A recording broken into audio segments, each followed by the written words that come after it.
There is nothing wrong with your television set. Do not attempt to adjust the picture. We are controlling transmission. If we wish to make it louder, we will bring up the volume. If we wish to make it softer, we will tune it to a whisper. We will control the horizontal. We will control the vertical. We can roll the image, make it flutter. We can change the focus to a soft blur, or sharpen it to crystal clarity. For the next hour, sit quietly and we will control all that you see and hear. We repeat, there is nothing wrong with your television set. You are about to participate in a great adventure. You are about to experience the awe and mystery which reaches from the inner mind to...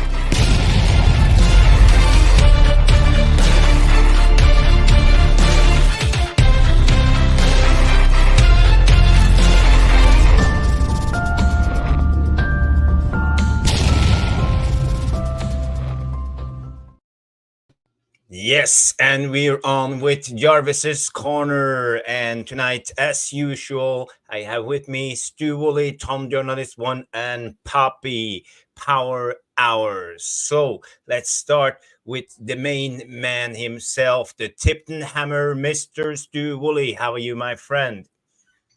Oh, you're on mute. You're on mute. Yes, I did. I always put it on mute when you go live. No, I'm good. I'm good. We've had a bank holiday here in the UK, so nice. I've had a couple of extra days off, really. So we've been doing lots of stuff. You know what it's like. But of watching footy over the weekend, as the old ankle still isn't right, but hopefully, fingers crossed, I should be back next week. How is the ankle? Yeah, not great actually. I elected not to go to have an X-ray on it. But I can now walk on it, so that's all right. So I'll probably try it Wednesday evening, like the fool I am. I'll probably try it Wednesday evening against a weaker load of players and see how we get on, and see if I can still knock it around. And if I can't, then maybe retirement should be in the equation. No chance. No chance of that. Yeah. No chance of that. Not a hope in hell of retiring. But apart from that, yeah, pretty good. Yeah, pretty good. It's not been a bad weekend. So okay. yeah. So quite happy all round, really. Glad to hear. And I see Poppy as usual with his dinner plate eating on live on air. Yeah, tremendous. So what's on your dinner plate, Poppy? Oh no! It was just just some fruit. Nothing crazy. I just finished my, yeah. Well, how's the weekend been? You've been busy streaming a lot after the game, and we did a post match show together, and have you had the time to analyze the game and think of it? Yeah, I mean, I think I didn't really to put too much thought into it. I've just been listening to just different footballing opinions from just various Man United fans, and how people, as you eloquently titled the stream, like one win, one loss, and it's everybody has very different reactions about the way in which things are going right now. So our fan base, without even going too deep right now, our fan base is so varied, and because everybody has different expectations and different levels of what they want the progress to be. So it's been very fascinating hearing just different points of view. I watched the highlights again, but I didn't watch the whole match again, or do even further deeper analysis or anything like that. So that's what I meant. Mm-hmm. Sounds good. I haven't had the time to see the game myself, so I only saw the 20 minutes highlights on the MUFC app. Yes. So yeah, I've been trying to analyze it myself. I can't really quite get my hands on what went wrong. I think our press play was good. I think we had bits and pieces. I think we ran out of juice and just personal errors and stuff like that. So we will come back to it in a while. But first, Tom, big up, Tom. Are you doing well? Yeah, I'm not doing bad, guys. And I hope everybody else had a good week. Mm. Busy week. But I mean, weekend, we know what happened. But we'll get into it. Anyway. Yeah. Do a bit of analysis and, like you said, cover the news and stuff and that. But yeah, not too bad. Yeah, but first of all, we can just talk a little bit about the game. I think all of the people watching and us included have a thought of what happened. So maybe Stu can go first and have a say, because we lost that game. We conceded in the dying minutes, and I think we opened well, undeservingly. We were 1-0 down at halftime. We produced a couple of chances, but Brighton, something about them, I think they were well organized. Welbeck was good. I think they have a couple of good players in there, like that number 10. What's his name again? João Pedro. Yeah, João Pedro. Yeah. I think he was good. The Welbeck was really good, and hardworking midfielders, and a good system. What I think we talked a little bit about it. The manager, when they defended, they went into a 2-2-1-5 formation with the back five, like swooping up and down like this, and was very effective stopping our wingers, because they have always someone who could jump at our wingers, especially Rashford. So just to stop you there, Jarvis, what do I always talk about when I coach the kids? Yes, I talk about it all. This is Stu Wally 101. It's I've been talking about it for 4 years. Ever since you've been following me, I've been talking about the same thing, about how you, and people don't. No, I've got to be very, very careful here, but a lot of people don't understand the mechanism behind the kind of pendulum formation. It's not even a formation. It's a group of players, group of people that understand when to move together backwards and forwards. And what we tend to do with our kids when they're 8 years old, 7 years old, 6 years old, we get their favorite tune of the time, whatever it is, an Imagine Dragons song or some gangster rap, whatever it is they listen to. And we teach them to step out 2 yards together, step back 2 yards together. And we teach them the art of knowing and blending together and understanding each other's moves. So eventually the idea is you don't have to look left or right to see, you just know instinctively. And it's all about timing process. And Brighton are very good at that.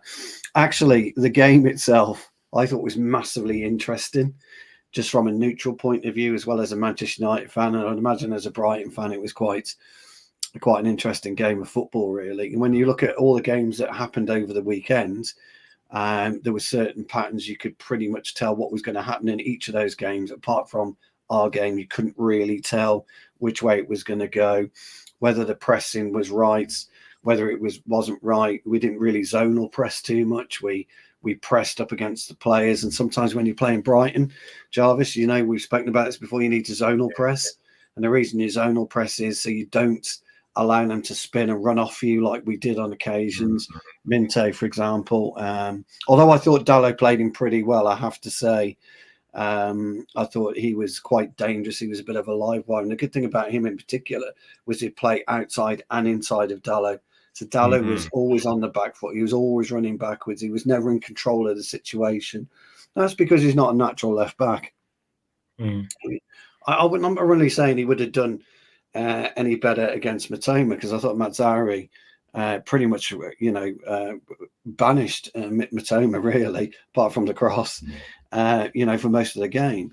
But I think, when you look at it, overall, did the Mounts issue, nobody really knows what the issue is with Mount. Did that really change the game for us? It probably did, but it shouldn't. It shouldn't have. You shouldn't have to rely on one player to do all this kind of pressing in and around. You need more players to do that. You need more players to be active within the final third rather than standing around allowing them to have it for 20 yards. Steele in particular, Jarvis, I think when we spoke last Monday, you mentioned Steele was pretty good, with his feet. Yeah. And I'm looking at it, I'm thinking, Jarvis has got that bang to rights. He's absolutely brilliant with his feet, but I thought he's a cocky little fucker at the same time, because when he's got the ball, you should be in and absolutely smashing him. Get yourself a yellow card or whatever, but put him under no illusion. If you dick about with it, I'm going to nail you. I'm going to nail you quickly. And we don't do that. So what we allowed, if you remember, fellas, we dropped deep, maybe 20 yards, and allowed Steele and allowed the fullbacks. I thought their centre half, the blonde lad, Van der Gay or whatever it is, I can't remember his name in particular, but I thought it was actually that's him. Van Heck? You talking about? Yeah. Again, if I was playing on that pitch, it'd have pissed me off to the absolute limit. I would have gone chasing him for a fucking, just to kick the bastard. Because, players like that who play with that confidence, who seem to have that game against us occasionally. Have you ever noticed players seem to really elevate themselves into playing against Manchester United? You've got to be on them. You've got to hit them fucking hard. When you look at what they did to us, you talk about Pedro in particular. He was quick in the tackle. He was hard in the challenge. He looked at it, and the first 5 to 10 minutes, Pawson was giving absolutely zero to anybody, and we were being upended at that time on a regular basis. And it carried on, and it carried on, and it carried on throughout the game till we got frustrated and gave away stupid tackles, which are going to give free kicks away, where they were very, very clever in their play. Now, we could look at it and say it's the same old mistakes, same old errors. Maguire got absolutely vilified for the first goal, but I'm telling you now, it was Martinez who was flat-footed. Maguire, yes, but Martinez was equally flat-footed at the back post. If you watch his position, if you watch how, if you look at it in slow motion, see how far Welbeck had to slide to actually get the ball. He was ball watching Martinez. I hate to say it because we all love Martinez, but he was ball watching. Now, people are going on about Maguire. There's two issues for Maguire. When that ball is pushed across the way that it is and the way that Maguire was facing, he was the wrong side, completely the wrong side. He didn't know that the lad, whoever it was behind him. Maguire sticks his foot out. If he gets any kind of contact on that first phase of play, it's an own goal, unless he manages to steer it away, which was the actual trajectory of the ball until it went across to Matoma. You could then argue that Matari was ball watching as well, because he didn't quite close him down enough. The ball comes back in. Maguire again stretches. He's about a millimetre from getting it. If he touches it, it's a goal anyway. So, these are the fine margins in football. All the time, it's always fine margins. But our positional play at that particular time wasn't great. So my second comment on that is it fair, and I think it is fair, by the way, to expect Onana to come and try and claim that? Because when you see where the ball was, you're looking, it's aiming towards his 6-yard area. That's where he should be active. If he makes an attempt to get that ball, and Maguire did touch it, Maguire doesn't score. That's the first phase of play. But of course he didn't, and he's out of position for the second phase and they go ahead and get the goal. Now, what did we do? Did we do anything better from there onwards then that that could put us in there with a shot of winning the game? I think we did. I thought our control play, although it was slow, very slow in phases, our overall play, we were quite tight in our possession. We kept the ball quite nicely. We moved it quite nicely without really penetrating their back four. I'm not even going to get in on having a pop at Ahmad. Can't believe the lad turned out. Fair play to him. That takes a lot of courage. What happened to him? I thought his goal was good. It was going in anyway, irrespective of whether it come off dunk or not. It was going in. So I think at that point we didn't step up and we didn't take those, the game by the scruff of the neck, which you should do, and you should move it forward. Then people are having to go at Xerxes, and I couldn't believe what I was reading and what I was hearing Saturday night. Xerxes should have got out of the fucking way. Well, hold on. You've been crying out for a number 9 to be exactly where Xerxes should be, exactly where he should have been when that ball was whipped across. That's where you want him, sliding in, ready to take a punch in the face or whatever to score a goal. Here's where I've got an error, and you're all going to criticise me now because I've been criticised for it before. Garnacho snatched at it. Now, people will say, hold on, he's got a split second to think. When you look at the play, he doesn't, and he would have seen Xerxes flying in.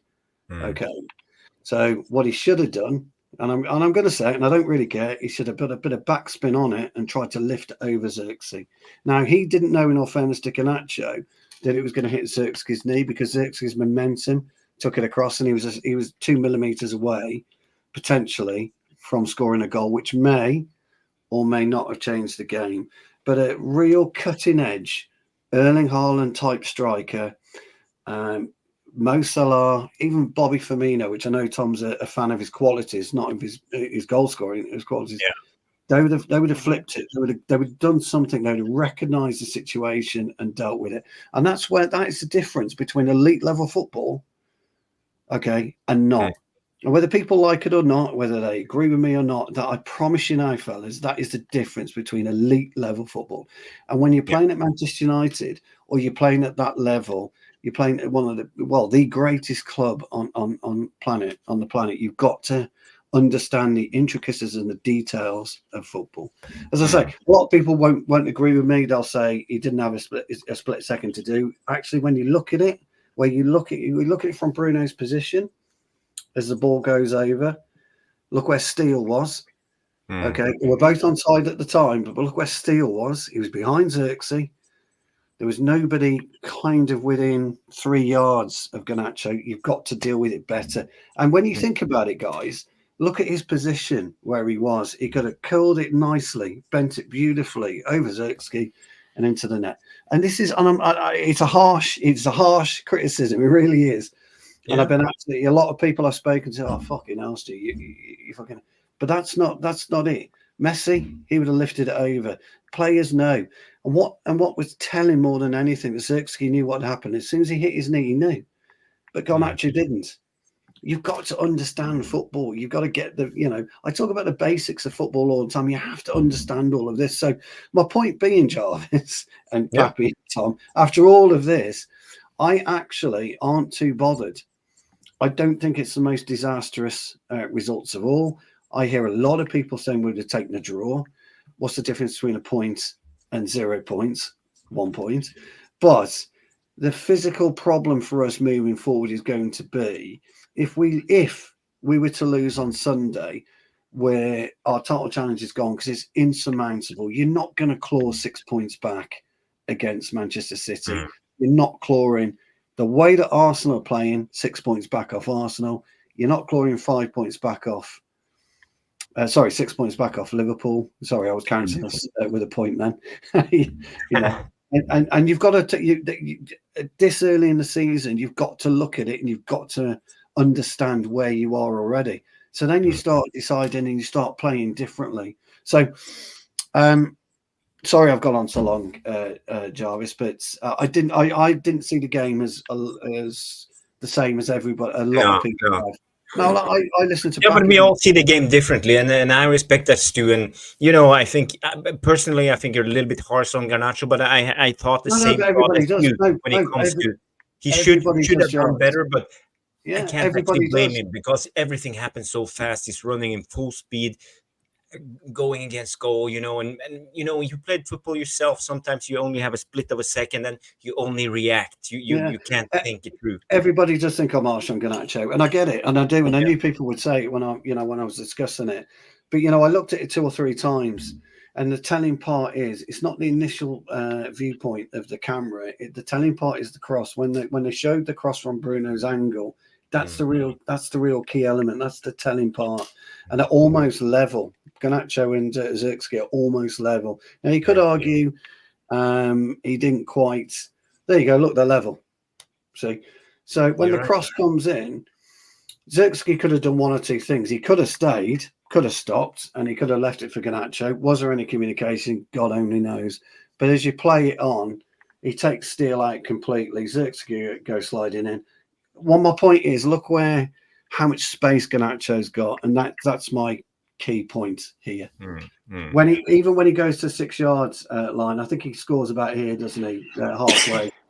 Halfway, about 3 yards out, or pushes it back in about 3 yards out. He's got nobody around him to be able to deliver. That's my only criticism. It is harsh, Jarvis, and I've got no issues with it. No problem, I've got no problem with it. But you could see it a bit better there. Actually, it kind of makes my point for me a little bit. Yeah, well, let's take a look at it. I have the footage here. I will only play it once because of the rights, and we can study it in slow mo and stop it a couple of times and talk about it. So let's do that. I will add it to the stage, and I will try to go full screen for you guys to see. There you go. There you go. No sound. Okay.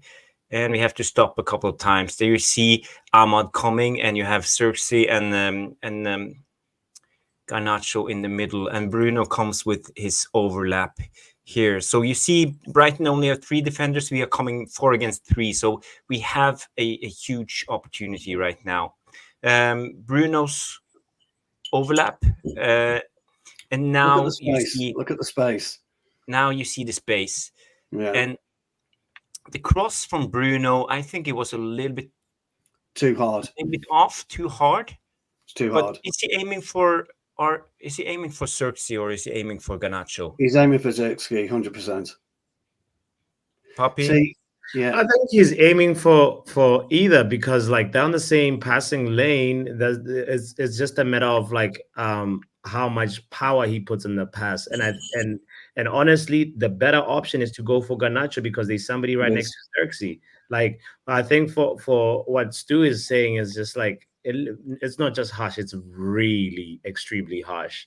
Like, and football is a very fast, high-paced game. The moment when you're not in possession of the ball, your teammate has the ball, you make up your mind on what you're going to do before you even get the ball. And especially in that particular situation, it's like, I know one thing, one job, one assignment. I get that ball, it's going straight into the net, and you don't have time to decide, oh, where's Xerxes?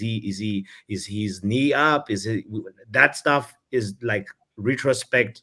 You can talk about it, but like that stuff, you don't put it into consideration when you're making that decision. It's just like the ball is to go straight into the net, and Garnacho did the right thing. It was just very, very, very unfortunate that's how the dice rolled for us. He did the right thing, but look where the defender is. The second defender, is going directly to Xerxes, so he sees him as the main problem. He's off him anyway by a yard, but he sees him as the main problem. Yeah. What he should have done, that defender there, if we got anything about him, was to pull one of the two in to try and get in front of Xerxes, push the furthest one over to Bruno, and then the other one splitting between the two. Mm-hmm. The ball is really for Xerxes because he's got everything he needs. He's got 12 yards in front of him with clear air. If Bruno gets that right, Xerxes scores, and we haven't got the issue. He just got it. He got it wrong. Bruno just got the pass wrong. Let's see the end of what's happening now. Bruno goes down to the line. The pass comes. You see, it's a little bit too quick for Xerxes. I don't know. Maybe if he had Højlund there, I think Højlund would have made it. And you see, now look, clip. You can clip easy there. There's no excuse not to clip it. You have 2 of your teammates. One is far post. One is like center, middle of the post. Like.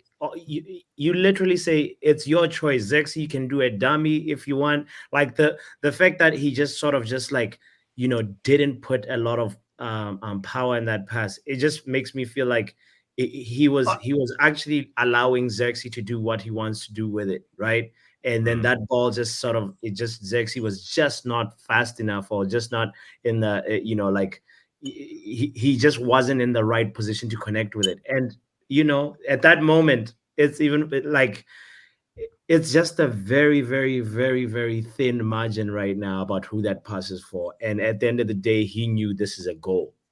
There's absolutely no chance for us to be. The goalkeeper is beat. The XG of this particular scene right here is so high. Now, when it goes to Garnacho's side, he has to do it from an acute angle. And that's why you do not consider things like chipping. It's more about aiming directly at the target and not necessarily like the height per se. But that's what makes a great finisher between an average finisher. Because if you just pull it back, just want there, that's roof of the net job any day of the week. It really is. You smash it. Ruud van Nistelrooy pops that roof of the net. Look, I'm not disagreeing with you, Pappy. I get you. What you're saying is exactly right. Mark's made a brilliant comment, and look. We all know this on the panel because everybody knows football. The VAR room knows this as well. Chances are he's come across, he's just shut his eyes and it's as hard as he can, because again, that happens. But the reason you go roof for the net really is because of the final defender in the middle out the 3. He's just slightly high. And you don't know if for whatever reason he doesn't slide the defender, which I'm absolutely astonished with. Because as a defender, you would do that. to try and do exactly what Xerxes did, try and at least do something. So that's why you go Ruth and Napoli. Van Hecke is the defender, brilliant defender. I think he had a massive game for Brighton. The Dutch guy. Look, they defended well. Look, I know it's an unpopular viewpoint of mine. I get it. I do. Extremely unpopular. Yeah, but I also I would also expect slightly, because he had the room. That's all. That's the only thing I looked at it. But anyway, it's a good talking. It was a good. We haven't heard from Tom in a minute. Tom, how did you see it? Do you think it was an error from Garnacho, or was it a misplaced pass from Bruno? Or how did you see it? I just think if Bruno probably got the pass right with the weight of it, it'd have been a lot better, to be honest with you. And look, like you have already said, like, I'm not going to repeat over it like a broken record, but at the end of the day, with the thing with Xerxes, you've all been, the fan base has been sitting there saying, why aren't we playing with a number 9? Yeah. You bring a number 9 on at 45 minutes. He does what you want to do for a number 9. He's in and around the box of where you want to be just to put the ball over the line. So all of a sudden, because something's gone wrong, listen, you were all sitting up last week when it scored against Fulham licking his ass. So what, all of a sudden he's made one error. Okay, it's an error that's led to us not having a goal, but I'd rather see the positives of it, to see that he's in the right area that we all want him to be.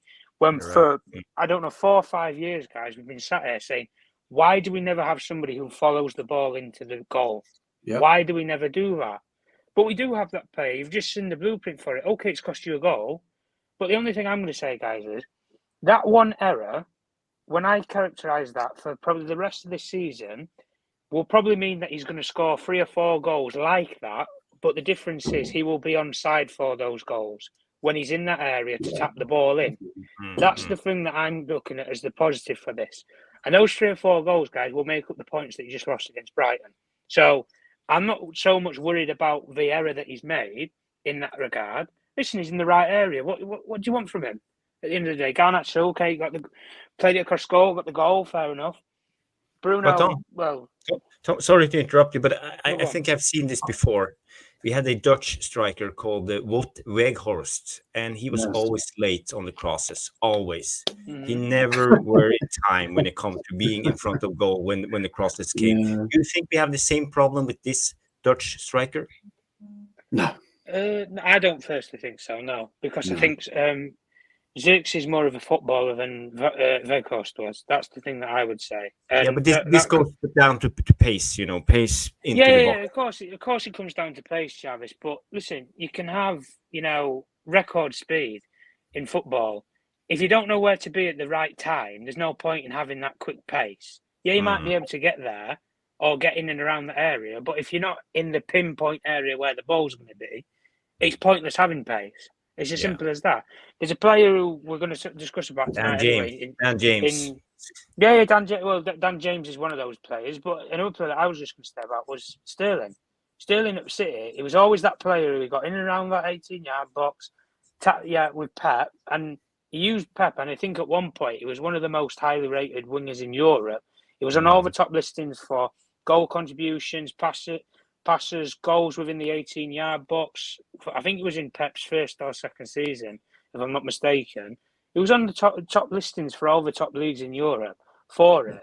So players who have that football IQ mindset are going to be in the right areas. And that's what I like about what we've done with Xerxes. Listen, I think everybody, right, if you've gone into this summer and you said, name a number 9 that you probably want out there, nobody would have sat there and said Joshua Xerxes is a player that they probably would have wanted, if we're being honest, because he's not what we prescribe as being a high-profile name. So a lot of us probably won't watch him because he's not a high-profile name. Whereas where he's come from, he's at a club that's developed a little bit over time with a decent Maggi and Thiago Motta, and then he's been put on a little bit of a stage where he's playing week in, week out at a club that plays against decent opposition in Italy. So the quality is there to play against. He's testing himself. He's coming to a different league. Listen, let's not get on the back about this, guys. Hoyland last year, he had a similar sort of story against Brighton. who knows if that Brighton goal would have gone in Old Trafford last year if he would have got up and running and up to speed. The difference is, I'm not so worried about Xerxes because I just think in the long term, guys, the model that we've gone down, we've basically spent 100 million in the last 12 to 18 months on 2 strikers for the next 10 years. That's pretty much what we've done. But my argument is, Højlund, I think if you develop him properly and he avoids injuries, will turn out to be a top goal scorer. But he needs a bit of time to adapt and actually get settled in properly because he's only 20 years old. It's coming over into a different environment and culture space. And Xerxes is the same thing. But the Weghorst thing, listen, we all know what the Weghorst thing was. It was an emergency. We needed somebody. Somebody had to come. But the difference is now, maybe 12 months before, guys, Weghorst would have been a player that we probably looked at signing permanently. And some people even sat there and said, why aren't we going to try and sign him permanently after the loan? I personally didn't see why. But people just saw it as, oh, well, it was okay linking play up. You know, he had one decent game in a number 10 position against Barcelona.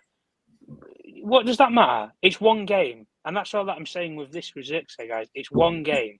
So when people want to criticise him and everything, fine.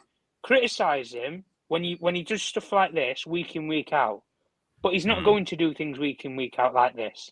I hope, for our sake anyway, and I believe so, from the comment that I've made, that it'll happen 4 or 5 times this instant, but he'll be onside for those 4 or 5 times. And it'll just be as simple as tap the ball in the net. He was unlucky, Tom, to be honest. And the other thing that I did want to point, and I didn't point it out, was the other thing about lifting the ball over Xerxes is if he hadn't got it just in front of him, the chances are you're going to hit the side of Xerxes, you're going to hit his arm because of the way that Xerxes was moving into the box. And Tom's right, that's the way we want him to be. So that's where you got a second. I mean, I'm not saying it would have happened. I'm just saying it could have. I mean, look, at the end of the day, it was the way my summary of the game. I'm not going to go into it too much anyway because we can move on to some other topics and stuff soon. But the only thing that I'm going to say about it is, look, we had the chances in the game to win the game. There was the chances there. But the only thing I'm going to say is, hopefully, in the grand scheme of things, later on in the season, we're going to learn from these mistakes. And rather than maybe push for the game going forward, listen, get to 80 minutes, think, okay, maybe we're in a different environment. Maybe you're away at Brentford. Away at Brentford's not an easy game. Or you're away at wherever, Newcastle. You have this same situation that you have against Brighton. But you're against a team where they can kill you at any stage in that game. The only thing that I think hurts United fans a lot more with this game is the lateness of how they scored. And there was no time in the game to ever try and even get back into it. That's what I think hurt for this game more so. But hopefully we can get through maybe in the next couple of games. And there isn't this sort of stigma that's going to stick with us where we're getting late into games, guys, and we're sort of thinking, oh, squeaky bum time, let's try and tighten the game up. But the only thing that I've said, guys, is I wanted to bring players like De Ligt, like Mejbri, like if we're bringing ugarte in, guys, for this exact reason. When you get to 80 minutes, if you want to hold on, okay, hold on. You've got players who you can bring off the bench, guys, who will help you hold on. That's what I want from this team. If we're going to get to those games, guys, and listen, the better case of it is we're at the start of the season. It's game week 2, so it doesn't mean a lot. But the only thing going on late, if this was in, say, May time, guys, okay, you can panic if you're in, top 4 race or whatever. Fair enough. But we're in game week 2. There's a couple of new players. They need to adapt. They need to learn. They need to adjust. And at the end of the day, Xerxes, for me, out of all the players that we've bought so far, I'm going to give him the most freedom and the most time to develop and settle in out of all of them. Because he's never been at a big club. He's never been outside of Italy. Well, he's been to Italy and Germany and stuff, but he's never settled in a league before for like 5 years. The others like Mejbri and De Ligt, Ugarte, even in that case, guys, these people have been settling in leagues for like 3-4 years, even in Portugal or in Germany or Holland. These players have been settled. He's not been. He's been on the move to here, there, and everywhere every couple of years. Højlund was the same, guys. He came from the Norwegian club. went to was it in Switzerland? I think it was Rapid Vienna. Then he went to Atalanta for 12 months. Then he comes to Man United. They've never settled anywhere. Salzburg. Salzburg. Well, there you go. Yeah, Let them settle. That's all I'm saying. That's all I'm saying to people. Right? Let these players settle. The younger bulk of this squad, anyway. The more experienced players like De Ligt doesn't need time to settle, guys. Give him a week. Let him move his kids over, his family, his missus. Get a nice apartment in Manchester. He'll be fine. He's settled for years. Settled in Germany. Settled in Italy. Okay, he didn't play his best football, but we understand that the environments in those football clubs, the expectations are big in those clubs and in those leagues. Fair enough at United it is, but I've already been over this before about De Ligt anyway. When you go into a dressing room with Chiellini, when he's been a leader at Ajax and you're captain, and you go into a dressing room with Chiellini and Bonucci and you want to be a leader, it's not going to work very well for you. Same thing when you go to Bayern and you do the same thing there. The difference is, if he comes off the bench, guys, he can be a leader in this team that helps us shore a game up. Because we lack leaders, we lack characters, we lack leadership 100%. At the back. We do. 100%. And that's what I'm saying, guys. Where you come to this game later in the season against somebody else, it's going to benefit us. But the only thing that I think hurts more so is just how late it was in the game. But okay, the only criticism that I would have said for the whole game, we saw one half of good football, and I think one half was a bit topsy-turvy. But again, the point that Ten Hag made, when I have a fully fit squad, you'll see what I'm trying to do. He's pretty much got that. Barring Højlund and Lenny Euro, he's got that. So, okay, it's only 2 games, but I want to see consistently for a couple more games now. Let's actually see a style. We've seen this Brighton manager's style in 2 games. He whooped Everton, and he gave Ten Hag a little bit of a lesson in that second half because they gave us the runaround. But again, because consistently on the front line, guys, we're just going to have to let some players settle, let the dust settle from this game, and move on from it. But I just hope we're not going to be here in a couple of months' time, guys, talking about the same issue that we had game week 2. Hopefully this gets ironed out. Yeah. That's the thing. And we did it last season too. After the Wolves game, we had the same big gap in the midfield. So we don't want to do that. I hope we will improve and learn from our mistakes. Well said, Tom. We have some breaking news from Stafford Gamer TV. He said breaking: Man United officially flying to Paris now to close the deal, and we have some footage. It's on YouTube. You see Jason Wilcox on Manchester Airport flying to Paris, probably to finish the Ugarte deal. So we will get finally the Ugarte saga done. Are you guys happy with that? Do you think we will? Do you not laugh at those? Do you not laugh at those pictures though? I mean, some moron takes a picture of Jason Wilcox with a bag. And he's automatically flying to Paris. It just cracks me up. I mean, that is. It'd be funny if it were a lookalike, wouldn't it? And I know. Carrington tomorrow in his Range Rover. Is that used to? Yeah, me and Tom work, in the journalist. We know what we've seen that plenty of times, haven't we, Tom? We know what that is. Flying to Paris. Yeah, I am. Yeah, I've got the beard. Yeah, it's. I mean, he probably is. He probably is at Manchester Airport. I don't see any planes out there. I see greenery. Private airfield. It's not a private airfield. I laugh at stuff like that. I'm sorry. Whoever's sent it, I apologize. The scrutiny is hilarious. Like, we'll be tracking flights from Paris, any private jet from Paris. We're going to have the flight information, and we'll be looking to see when. Oh no, the flight is delayed 30 minutes. somebody will superimpose Wilcox going up the plane and a picture of Ugarte's head coming out of his bag. That's what you normally do, put him out his briefcase with suitcase. I've smuggled him back in, this is it. But I love stuff like that. I do. But the best on transfer deadline day, when me great grand saw Ugarte and Greg's buying his vegan sausage roll on his way to his, that's what you get in the UK. Pappy, it's honestly, it's ridiculous. But only at Manchester United. Nobody else cares, do they? Victor Osimhen, could be coming into Chelsea for like 80 million or whatever. But nobody tracks his flight. Right. It's the segment though of the game, and we move on to the latest gossip in transfer. If you don't have anything else to add from the game, I don't know. Jarvis, let me Yeah, just copy. quickly chime in on the game. Like, the even though I didn't watch it again, as I said, I saw the highlights, and then I think in retrospect, there's a couple of things like that point that Tom has kind of talked about it as well. It's just like one, we all know that Brighton, out of 5 games we've played them, we did not win 4 times. There was some draws, but it was only one win. And every team in the Premier League, almost every team has a boogie team, a team that they just can't beat for some reason. Maybe it's sort of like the system, even though Brighton has had different coaches, etc., etc. But it's just like you go to the Amex Stadium and then it's just not easy. So there should have been something in the team mentality that's a little bit more cohesive, that look, there's a moment where you close shop and say, all right, how about we just go for the draw? Because we started this game off about half an hour into the game, Welbeck scores. It took us an hour for that Amad Diallo goal. And even, prior to that, whatever, is when you're 1-0 down, you're still in the game, but the moment like it gets to 88th minute, 85th minute, there has to be something that, all right, guys, how about we just go home with this 1 point?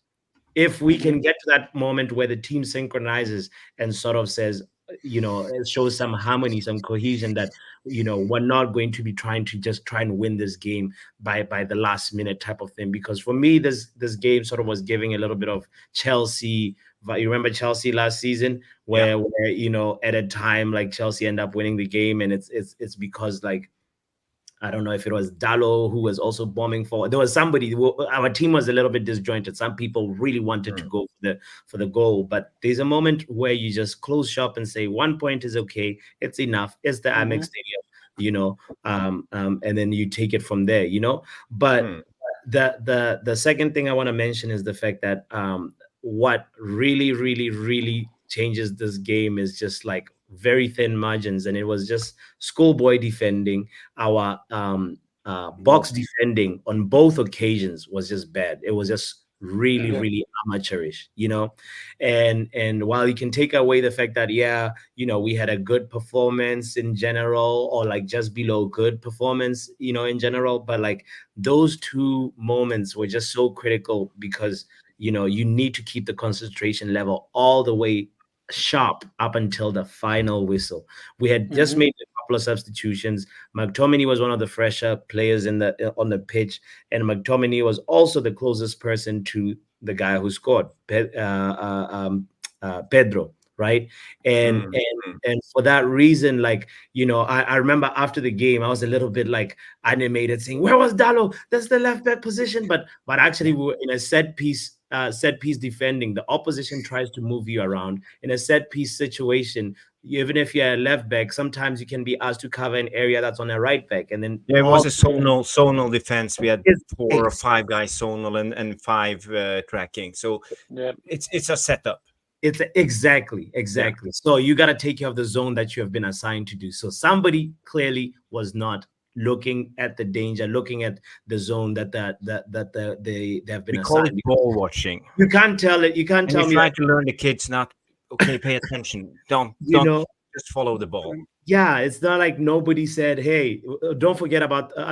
Forget about the far post in this moment. Nobody ever receives that instruction in a team. It's like, I'm sure there has to be some sort of like, instructions that are given to all the players that this is your area, but also you have to look out for the danger, even if you're assigned to a certain area of the pitch. So those really small margins, at the end of the day, they can be a good wake-up call for us moving forward, because you make this mistake now versus Brighton, and then you don't repeat it for the next 7 games. Our defending is now even gone a margin better, and it's actually made that margin may just be the difference versus the next team. That's really what I wanted to say about it. And at the end of the day, I feel like we are capable of going on a good run after, like, say, if we get a good result versus Liverpool. This particular game versus Brighton may just be the wake up call that we needed on the way to whatever, how many more games left? 36 more Premier League games. But a quick question, Poppy. Are we looking for a good result or a good performance against Liverpool? Both. Both. Yeah. Okay. Both. So it's not just down to the result. If we play terrible and win 1-0, then we're not okay. Yes. Just go ahead. Go ahead. Just picking up on what Pappy said, he's absolutely correct in his assessment of our defending. When you look at where Dingra was, he was about 5-6 yards into our penalty spot, roughly around the corner of it, and he dinks a lovely ball in. Everybody else is watching Dingra. They're not watching what's behind you. 3 players or 2 players are in behind you.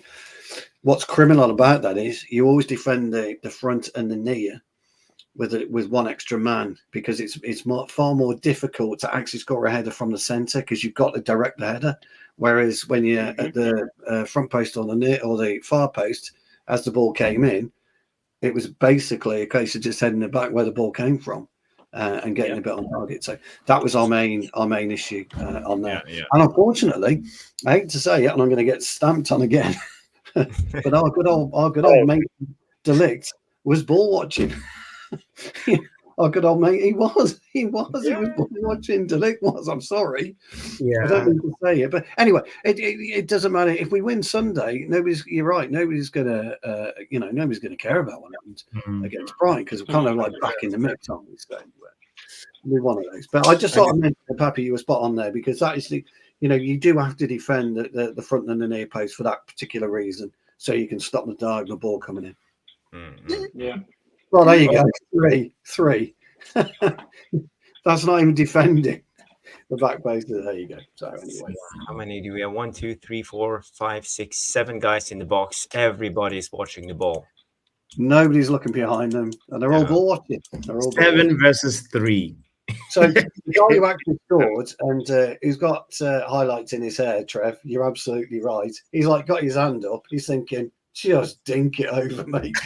I'm not missing this. And do you know what? The only interesting thing about that, and I've got to say this, and again, the VAR room is going to criticise me. Anana's actual position there is perfect, isn't it? When you look at the overall play, but he actually doesn't need to be there, because there's no way Dingra is going to curl it in. He's not going to get round too many. He could actually be closer to where Delict is, and if he was a bit further out, sorry, he's got more chance of claiming the ball. Anyway, look, anyone can talk about it when there's a still picture in front of you, can't they? But of course, in hindsight, in hindsight, a wonderful thing. You're right to point it out, Pappy, and our good old man Tom. He's not even looking. I would not want to play for Stu as if he was my coach. But actually, Pappy, when and Tom will know this, and we all know this. This is the type of thing you actually do. Look, and you analyse the game after, and you pull this type of picture up, and you just say to the guys, you look at it, you point at it, and you say to the team, explain, as the gaffer, explain. And then they just look at you blank, because they've got, the picture paints 1,000 words. Nobody's got an excuse there, have they? Zero person's got an excuse. Nobody. And there's how many players are in there? 1, 2, 3, 4, 5, 6, 7, 8, 9, including Anana, all looking at Dingra. They do. So we're not happy with the game. I think we can improve, but I would say I give this to pre-season. We're still early in the season. I think we will come good. But the problem is we have seen this before in the dying minutes, and our away statistics is we have more losses than wins. We have 16 wins and 17 losses away with Ten Hag, and it's a reoccurring issue. So how should Ten Hag fix this? But and why is this always happening? Is it down to mentality? Is it down to squad quality? Is it down to, I don't know, bad luck or tactical issues? I don't know. It's on-field brains. I mean, we've just proven that. It's on-field brains. Now, we said this a lot, haven't we, Jarvis? We talked about player responsibility. Now, nobody looking at that picture, even in the VAR room, could turn around and say that was a performance of brains, because there's a complete lack of brain. in every So when single we travel, we leave our brains at home. Is that what you're saying? Basically, because I mean, Dallo must have been, tying his bootlace over at left back at that point, because I don't think he was in that particular picture. Now, De Ligt, bless him, has gone for the default arms behind the back when he's got no chance of getting a shot in, because actually those two defenders around him had got him pretty much. The only thing he could do from there is loft it, and it was a wonderful cross, by the way. But you couldn't really miss. So it's Ten Hag talks about in-game management, and I talk about it all the time, guys. It's down to the players to manage that. It's down to the players to understand what's unfolding. And when 9 players are looking at the ball and not looking around them at this level of football, criminal. Criminal. I don't think any of us can defend it, can we? No. Well, we couldn't defend it. Well, we could do better than that. But... Yeah, exactly. Yeah. The old saying is, "I'm saw me ground." The thing. I think one of the reasons why we concede goals late at games, I think Ten Hag never pulls the emergency brake. He wants to win the game, and he's a gambler, especially in the dying minutes. And again, I think we could defend it better. But is this a problem with Ten Hag's mentality that he always wants to win? Sometimes you need to just accept it and take a draw. Well, I'm just going to quickly butt in again. Yeah. Well, what's Onana doing? And Onana can see if he looks to the left exactly what's about to unfold. Exactly about what's to unfold. It's not hard. He just looks behind him, looks left. By the way, lads, there's 3 behind you. Just I'll mention that if you don't mind. Usher him back a little bit. But he didn't. So is that down to Ten Hag, or is that actually down to the players? It's the players for me. Sorry. Yeah, I think Wizard has a good comment to say the brain gets tired and switches off, and you don't have the structure and conserve energy. I think that's a big problem because our intensity is too high. Yeah, but Brighton's brain didn't switch off, did it? Brighton's brain carried on for 94 minutes. Yeah, it's true. It's true. That wouldn't happen at the mighty Tipton Town. We'd be in trouble. No, you're never tired. You're like, I'd be tired. I'd be shattered. I'd be like, oh, God. What you just said, just really, I didn't think about it until now that like Onana should be screaming far post, or something like, I don't expect him to move away from guarding the near post, because like if Andingra is able to hit it and then there's a deflection, you gotta be able to sort of like be available to cover the near post if needed. But somebody should be shouting, Zexi, go to the far post, McTominay far post. Something has to be happening there from somebody who's got a bit of a better peripheral view of the situation. Now, you pointed out like De Ligt is hands behind the back, traditional center back position when you're defending, and I think he's doing the right job. There is that guy who's in front of Scott McTominay. Scott McTominay's hips, he should be able to see that there's more danger behind me. It's more McTominay than De Ligt for me, and that the blame game is important. Do you know something, Pappy? Though, do you know it actually hamstrings your movement when you do that? When you put as a defender, it really hamstrings your movement, because if you try doing it now just in your chair, you can't really move too much. You certainly can't move your feet. True. You can't, and it really hamstrings your movement. But you're spot on about McTominay. And this is where a quick look, it just needs a split-second look, doesn't it, to really understand what's happening behind you. And to not understand what's happening behind you is absolutely, Tom, it's criminal, isn't it, Tom? Yeah. Criminal. Yeah. I just have to be firm because we are 1 hour into the show already, and we don't have a lot of time. I just want to try to keep it to a 2-hour show tonight, and I want to move on to the next segment because I have created a new segment on this show called The Devil's Advocate, and now I will pick a topic, and I will divide us into 2. And we will start, and we have to play the devil's advocate. So let me play the intro for you guys, and we will play the game.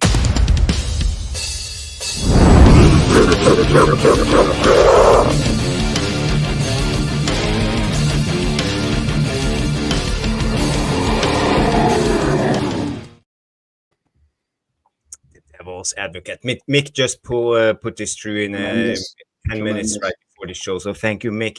Brilliant. The Devil's advocate. Yes. First of all, since we are 3 on the panel right now, Tom is going to leave a little bit early because he has made other agreements. I don't know what you call it. Agreement. Well, yeah. Double booked. A double booked. Yeah, a double booked by accident. So first of all, we will do this. I call it the 3 key position to strengthen. Let's just assume that we get Ugarte in as the DM, but we need 3 more positions to strengthen. I have made those positions in my mind, and that's left back, an additional midfielder, or a striker. And now you have to play the devil's advocate and tell me why it's necessary to sign that role and who would be the ideal candidate. Who want to go first? If you go first, you get the time. You have the luxury of choosing one of the 3. If you go last, you have the time to think. What position? Go first. One position. Yeah. What position did you say again, Jarvis? Sorry, left back, additional midfielder, or a striker. Right. What's the priority? You decide. Yeah, it's up to you. It's up to you. Okay. Left back. And you have to play the devil's advocate and tell us why this has to be the first priority and who we should sign. I'll give you 2 words. I'll give you 3 words. Left back, Luke Shaw. That's all I'm going to say. That's my argument. He's right. That's my argument. And you have to present a compelling case. He's done it. That's my compelling case there. 3 words. I'm a man of few words, guys. Since when? Since when? Well, I don't disagree with that, actually. No. If I'm being serious, look, the injuries that we've had at left back, it's been a problem for 2 seasons now. When you have an issue you can have an issue for 1 season, and most clubs then replace it they find a solution to that problem in 1 summer. We've done that where last summer we had no recognised number 9. Martial, you can argue if he was a number 9 or not. I always said that he wasn't. I thought he was a wide player that was converted to play there because we had fucking nobody. The same thing with Rashford. Is he a left-sided player? Is he a striker? I don't know. I always thought he was more of a wide player than he was a striker, but we persevered and we played him through the middle for whatever reason. Look, sure, I've said it before and I'll say it again. The best form of ability in football is availability. And he misses, I would say, 60% of your season. That's probably the minimum. The maximum can go up to about 80% of a season, like what happened last year. I barely saw the guy play football at all in a Man United shirt. And I've made this point anyway. If he wants to have a successful career, and I'm giving him advice based upon it, whether he stays at Man United or not, if he wants to keep his career going for as long as possible, I would say adapt and play and try and be a centre-back at this stage of his career now than be a full-back, because he blows far too many hamstrings running up and down that left-hand side. And listen, if he came in and he said, look, I'll play as a left-sided centre-back, I would make the case now, guys, he won't pull as many hamstrings because you're not running up and down the pitch, you're running side to side, dueling. But at the end of the day, if you have a partner next to him, like a Lenioro or a Delit or somebody, guys, who understands that role, Martinez is another one, but he doesn't have the quickness, say, as the other 2 that I've just mentioned. The player specifics of it, we can just go there. And you said that if I have to give a name or something, Jarvis, didn't you?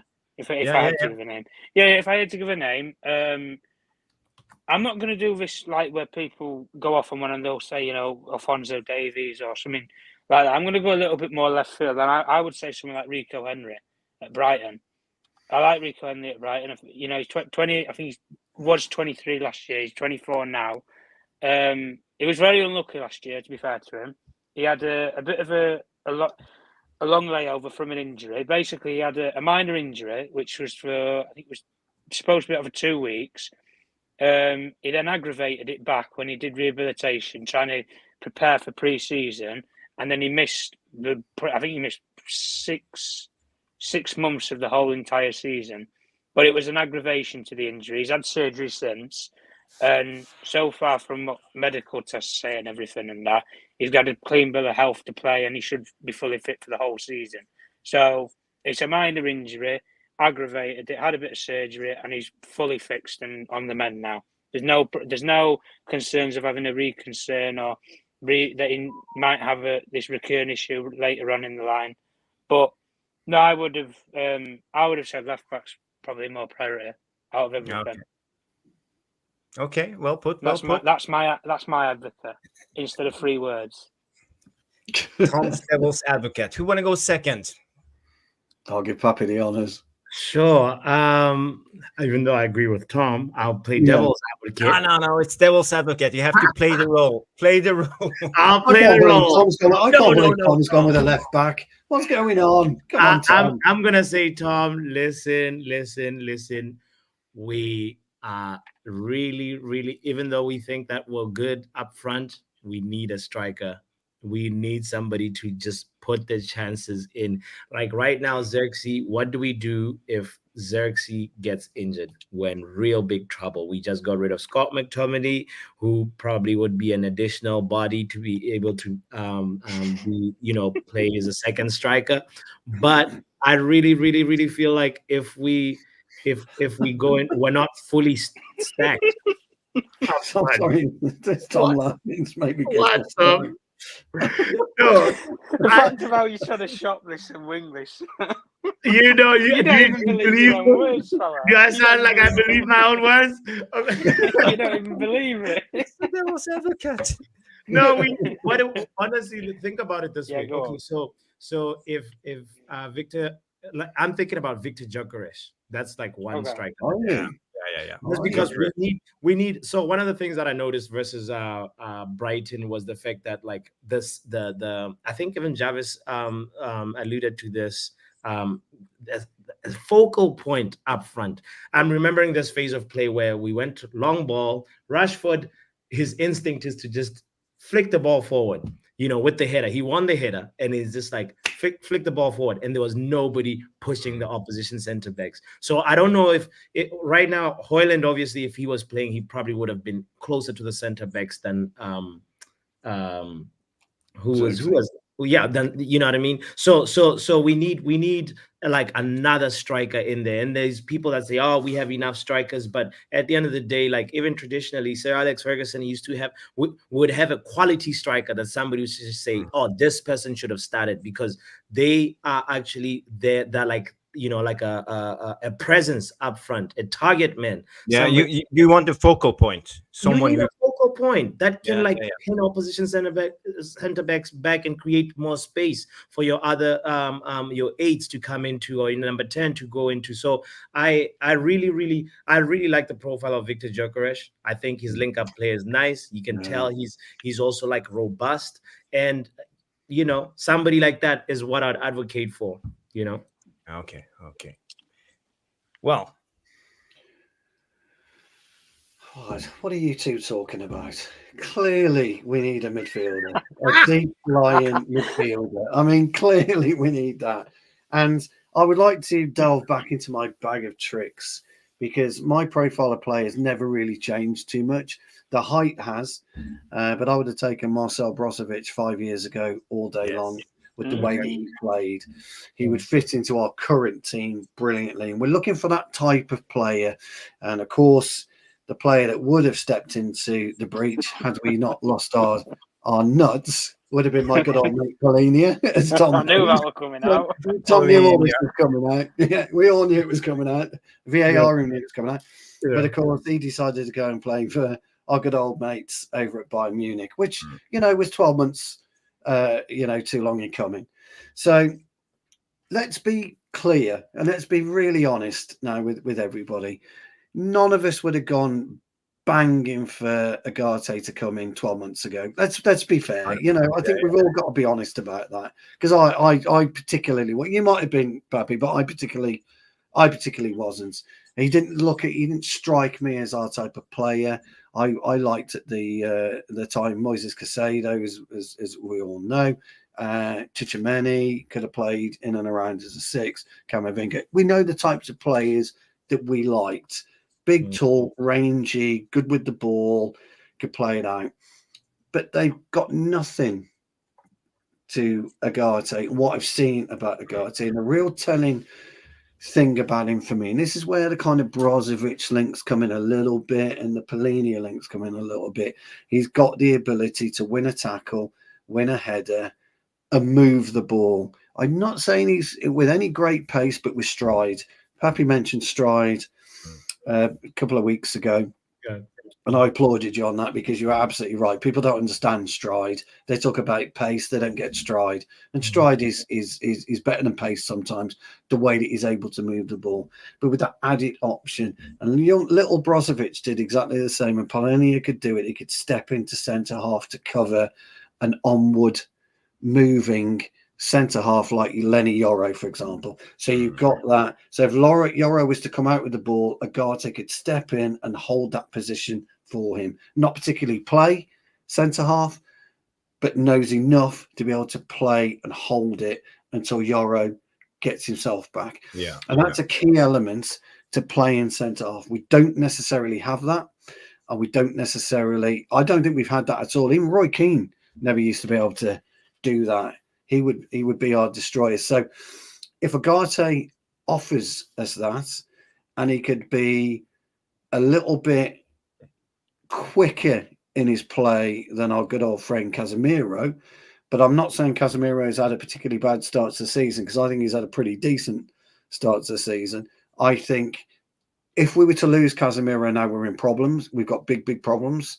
But if we were to bring Ugarte in alongside Casemiro, and then the wider midfield balance, I think we're a better balanced outfit. So for me, that would be my argument. But I'd rather have Polina in than Ugarte. I wonder if we could get Ugarte in, right? Then get over to Bayern and say, look, we did a deal for, any chance we could have Polina. I think Ugarte would fit you better. Polina comes in. Not going to happen. Plus, don't forget Polina is 29, isn't he? So 28, 29. So he doesn't fit our player profile, and that's it. But I think looking at the VAR room, Mark added a extra twang to it by getting rid of Monsieur Rashford.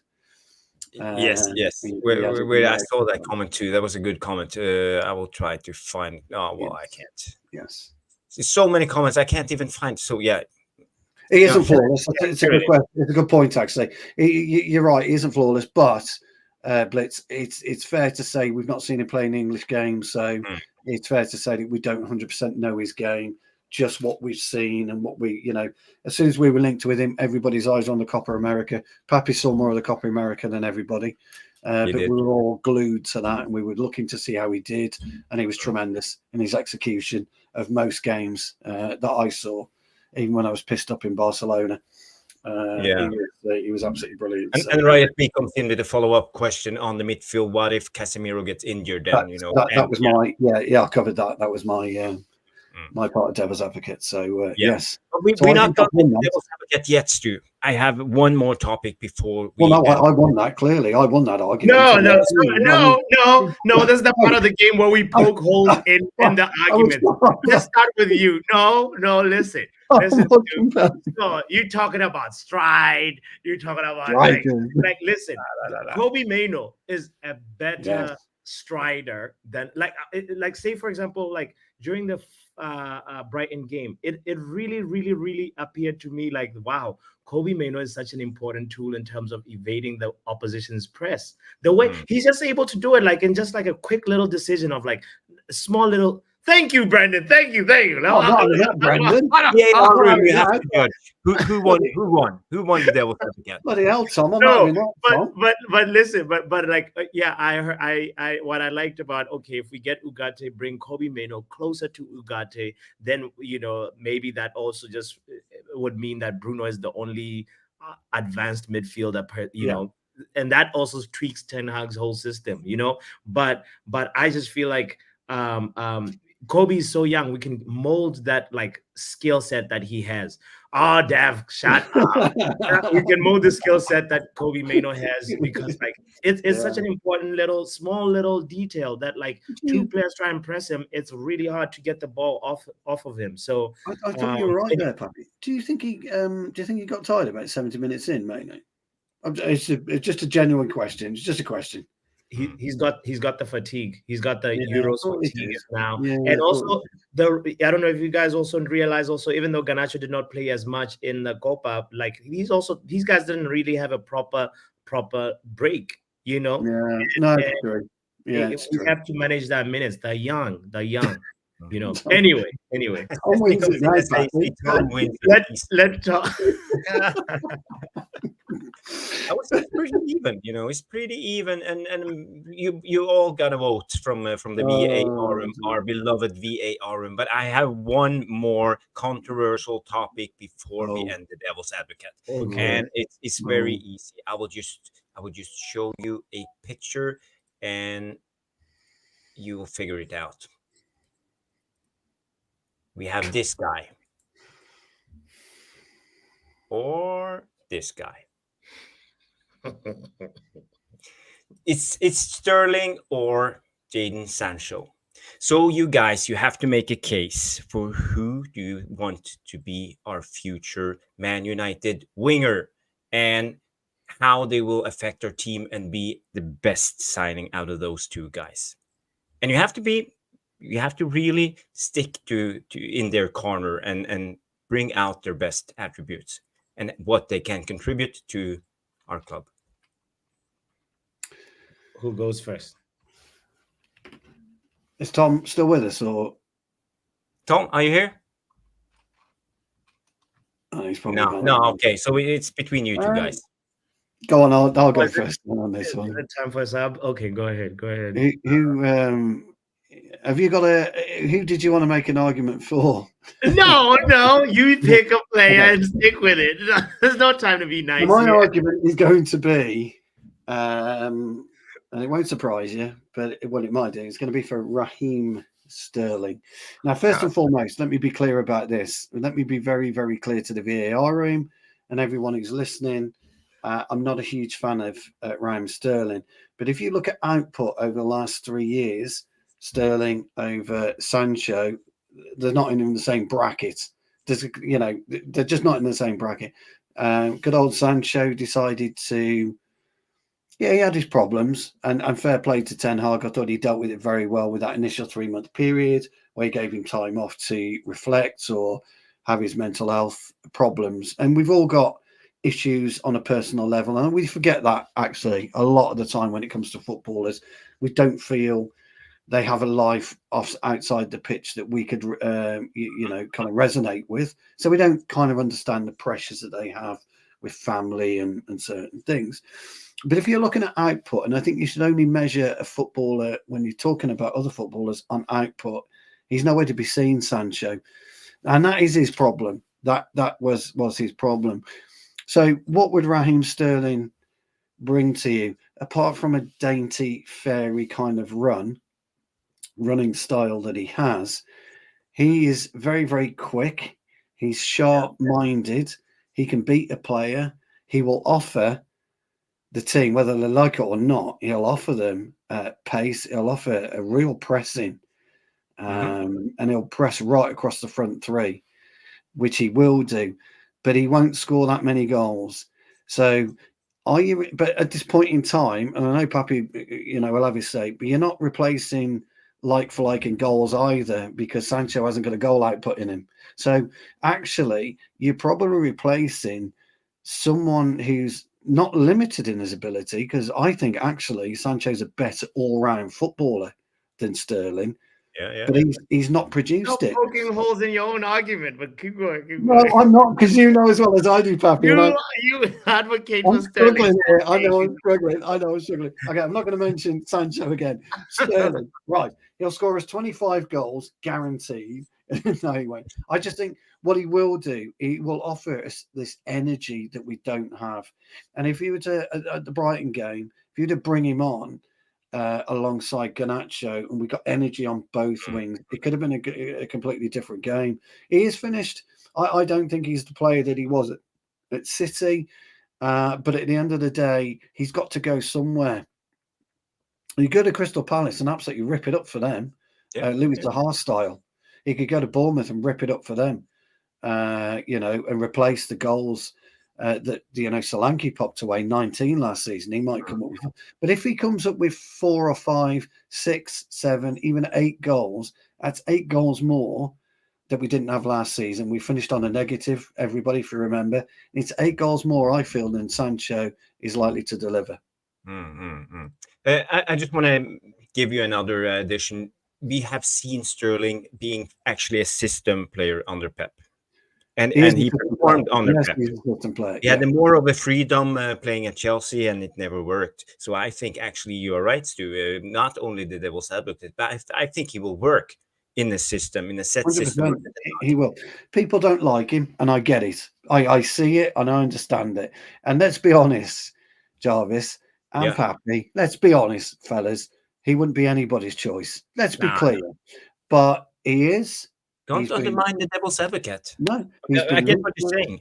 And that's my argument, which I think I've won, so I wouldn't bother having a pop. Now, ladies and gentlemen, drum roll, because Botswana Poppy is going to play the devil's advocate for Jadon Sancho. Come on, son. Here he goes. It's going to be a tough one to sell, but here we go. So Jadon Sancho, guys, we know he has a higher ceiling than Raheem Sterling, hands down. Jadon Sancho is a player right now. We're not seeing the best of him at Man United because he's the type of player that you actually need to build a team around. He's not somebody that particularly excels in goals or assists per se, but he plays the pass before the pass.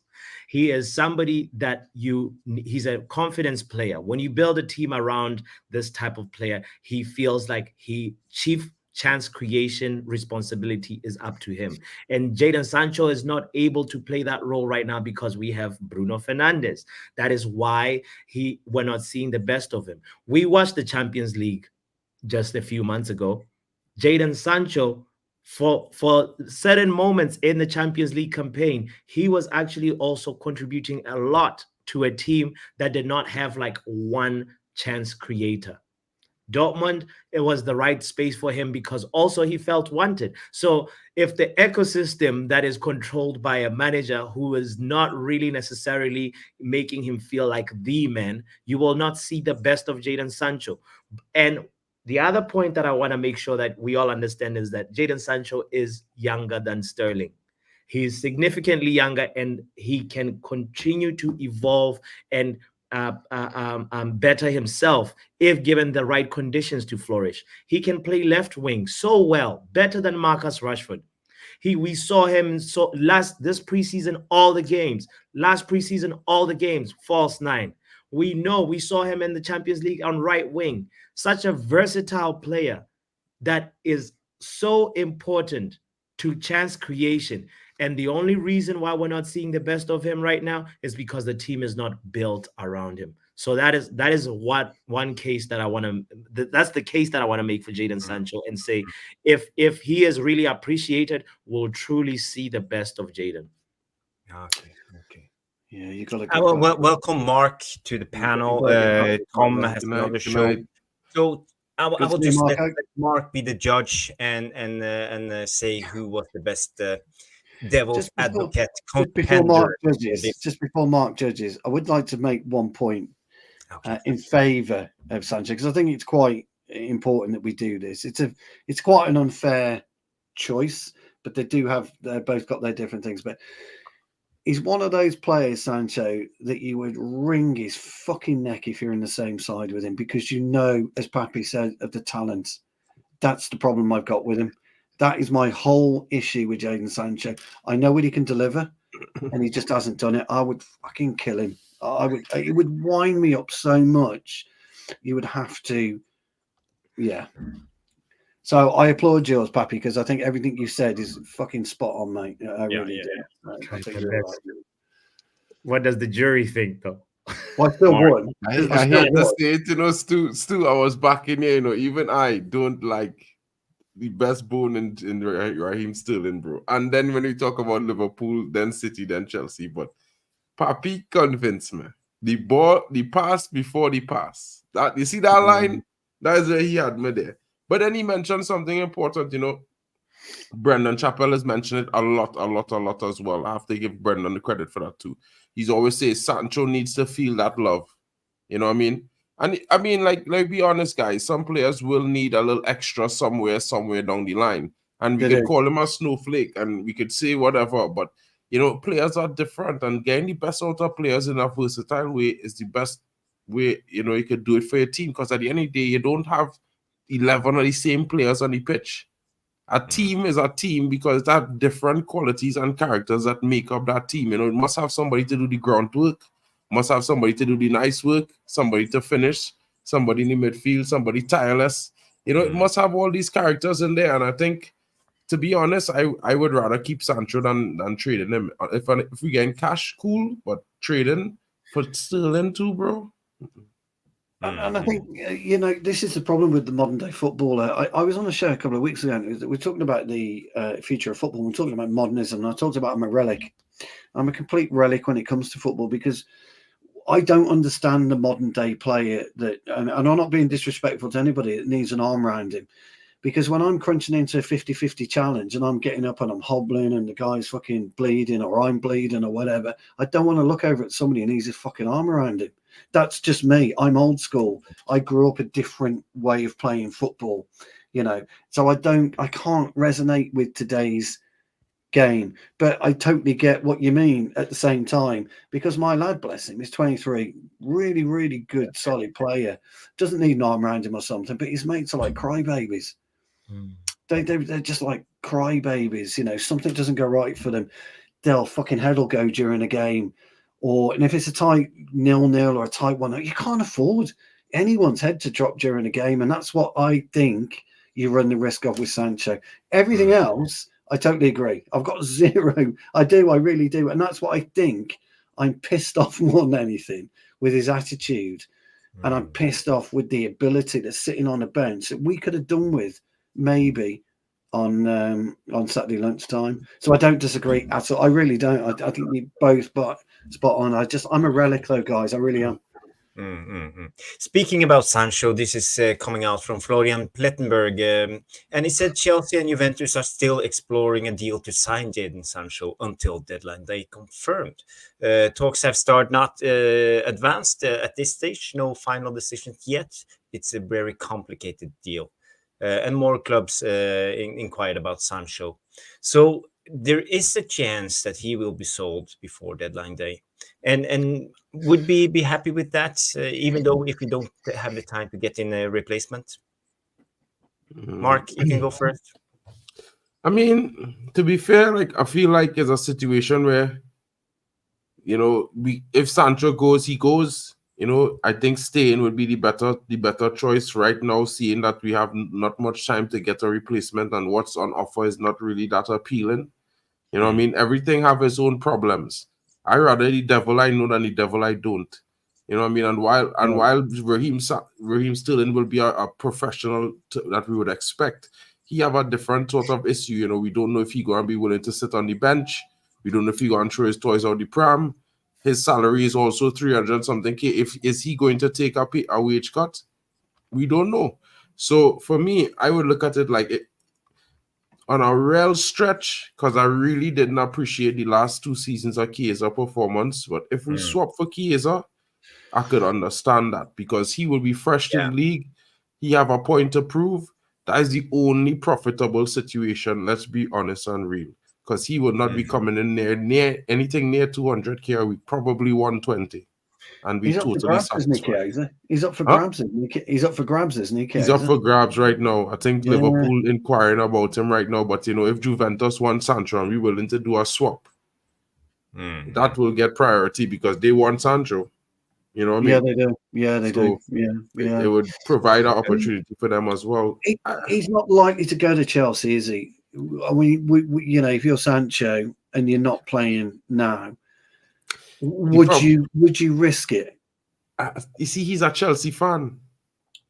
Yeah, true. But would you still risk it though? Because your career is nowhere right now. You've stalled, haven't you? You've stopped. You see, the weird thing with Sancho is, some things with a player, some players is, things has changed and evolved so quickly in sports. The motivation could be so strong to prove himself or to say stick it to Man United or whatever you want to say it is. When he go wherever he go, he could explode. Would he get in at Chelsea though? Let me be honest. Neto not going to be fit all season. He will get a chance. Yeah. And if Sancho show any form close to Dortmund form pre-coming to United, he is going to deliver. And then you know what's going to happen? He's going to be like, look at Raheem Sterling, 30 in December. You know what I mean? Not saying that that's a bad thing. He's still very fit for his age. But what I'm saying is, is one of those things where, I mean, sometimes I feel the way we go in on players, especially these young characters under 23, 24, under 24, they're young, dumb, doing stupid things. We need to guide them. And in a lot of situations, I think the camp around these players are failing them majorly. Major. God. Yeah, they are. It's not, people would blame the club, but I would blame Sancho's immediate camp because their advice is horrendous. It's the same thing with Marcus Rashford. You know what I mean? They have suffered from people around them who have not had their best interests at heart, other than the fact that they're cash cows. I hate to say it like that, but I just get that feeling. You're on the precipice of that with your brother. You've got to nurture your brother over the next 5, 6, 7 years. Yeah. I just keep it real. My brother know me, bro. I just keep it real. I just try to be as nice as possible on stream. I real frank and straightforward. So exactly what I go and say to my brother. You don't have to ask me. I go and tell him straight. You have to work your socks off. You go and get what you give. Don't expect nothing. Earn it. And you can't complain after that. You know what I mean? If you're working hard and you're delivering and they're not giving any chance, we will find somewhere else for you. He know I will say those things. I think Sancho's best option's Italy, to be honest. I think it's a better format for him, a better state for him. I think you're right. I think Juventus want him more. I think you look at the Chelsea situation and think it ain't worth it, seriously. Because you're just going into a minefield there. You may miss the mines and get to the other end, but it's unlikely. You're going to get caught at some stage. And we could do with somebody like Chiesa if we can get him back to where he was 2 seasons ago, 3 seasons ago. It's one of those, isn't it? It's a difficult one.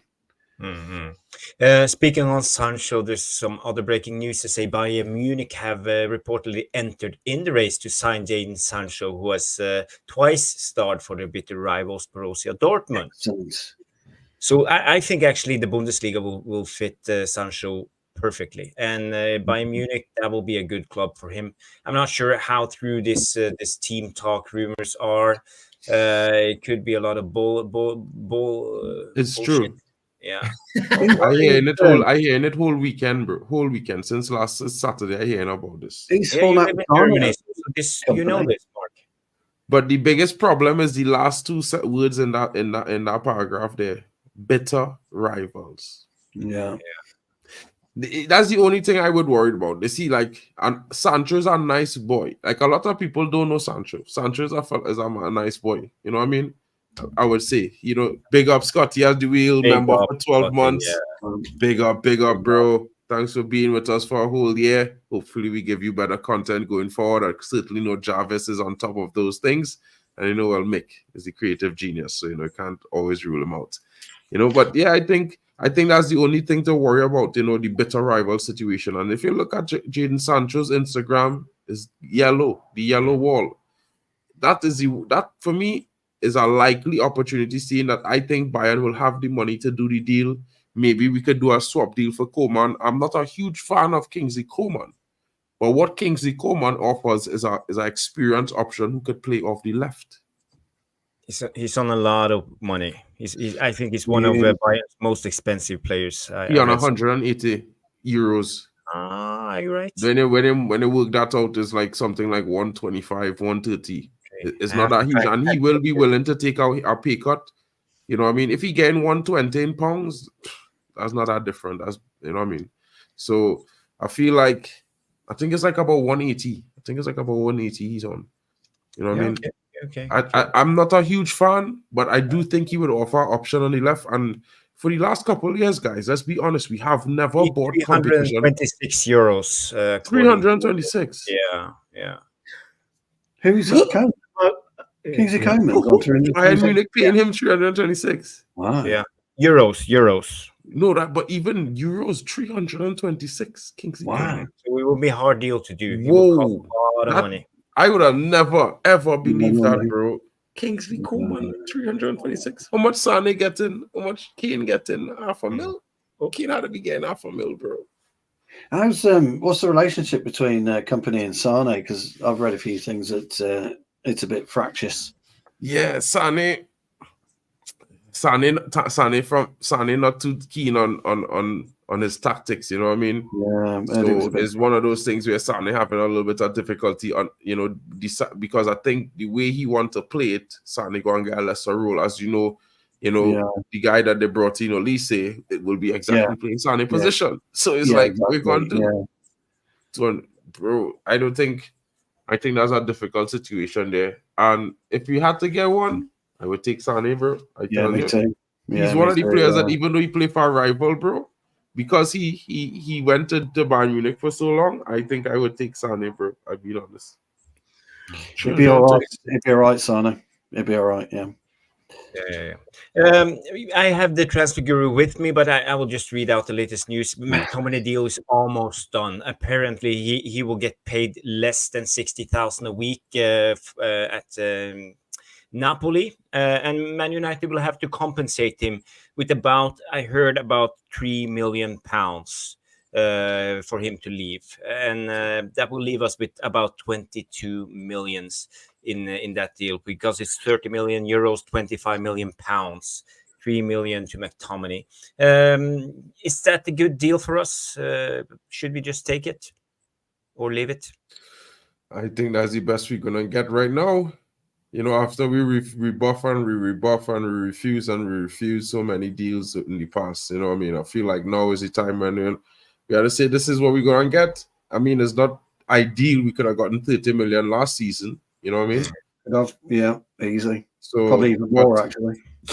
Exactly. But you know what? We gained 22 millions. I think that's plenty. That's pure profit. He's an academy graduate. It goes straight into the coffers. It probably would be the equivalent of double what we would get if we had sell a Jadon Sancho in terms of the value that it brings to the club and FFP.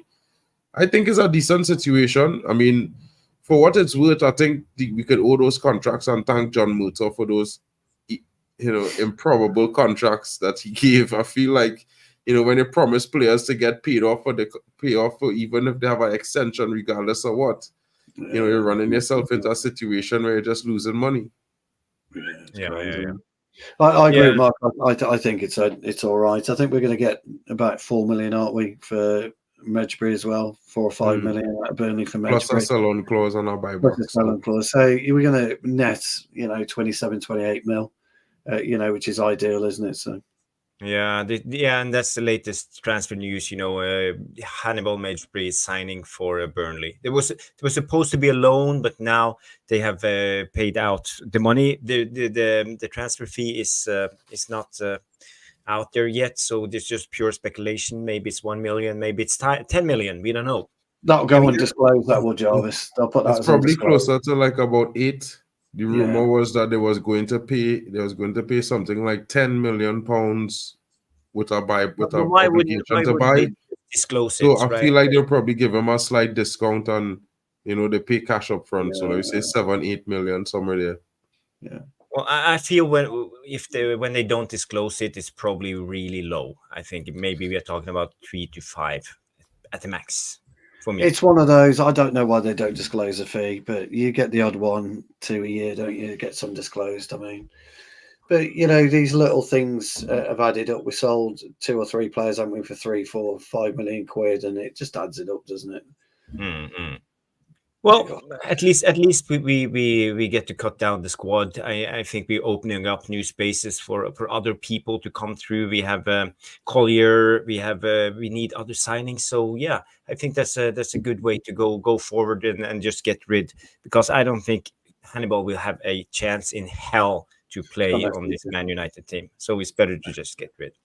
And I'm happy that Burnley is his next stop, because he's one of those people that I feel like, you know, he has something to offer. It's just not Man United level. And being in the Championship, Burnley is a very good team that will probably make it into the Premier League next season. And if he can grow with that team, let's not forget he's only 21 years old, and that's pretty young. You know, they are you know, still, I'm forgetting who the manager is now, the new Burnley manager. But I think like it's just a matter of time till we see Hannibal in the Premier League, and this is a very good trajectory from the player's perspective for the career path. Scott Parker, former Fulham manager. Oh, Scott Parker. Yeah.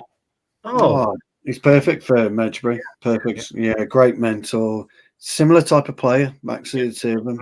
Scotty Parker was, a lot of people never really recognise it. He's very tenacious, but really good on the ball as well. So it'd be ideal for Mejbri. If you can keep him grounded, won't have to move as well. It's perfect. He can stay at home, stay where he is. He doesn't have to move. It's ideal for him.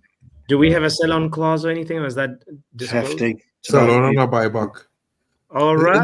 It's the one thing you could say United have done with their business this summer. They've done good business. All the young players that left with sell-on and buyback clauses. You know, so, and I think we got fair value for some of the players. Scott McTominay, I think, is fair value. You know what I mean?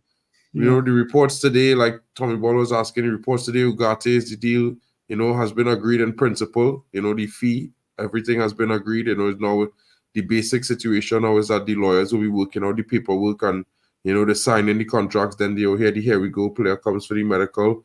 So, you know what I mean? It's one of those things. I think all the deals we've done this summer, regardless of how long they take, long or short, is a situation where the new structure got it on their terms, on the terms that they projected according to what they can manage, how they can manage it well going forward into the next couple of seasons. So I would say that's a win-win for United. So far, I would say when ugarte comes in, I would say this window is at 7.9. You know what I mean? Yeah, and to be honest, Mark, the best bit of business we've done is, and I don't want to bring him up again, is our former number 11. He's had a smashing start at Marseille. I mean, he's elevated himself already. He's been superb, and that sell-on clause is about 40%, isn't it? 45%.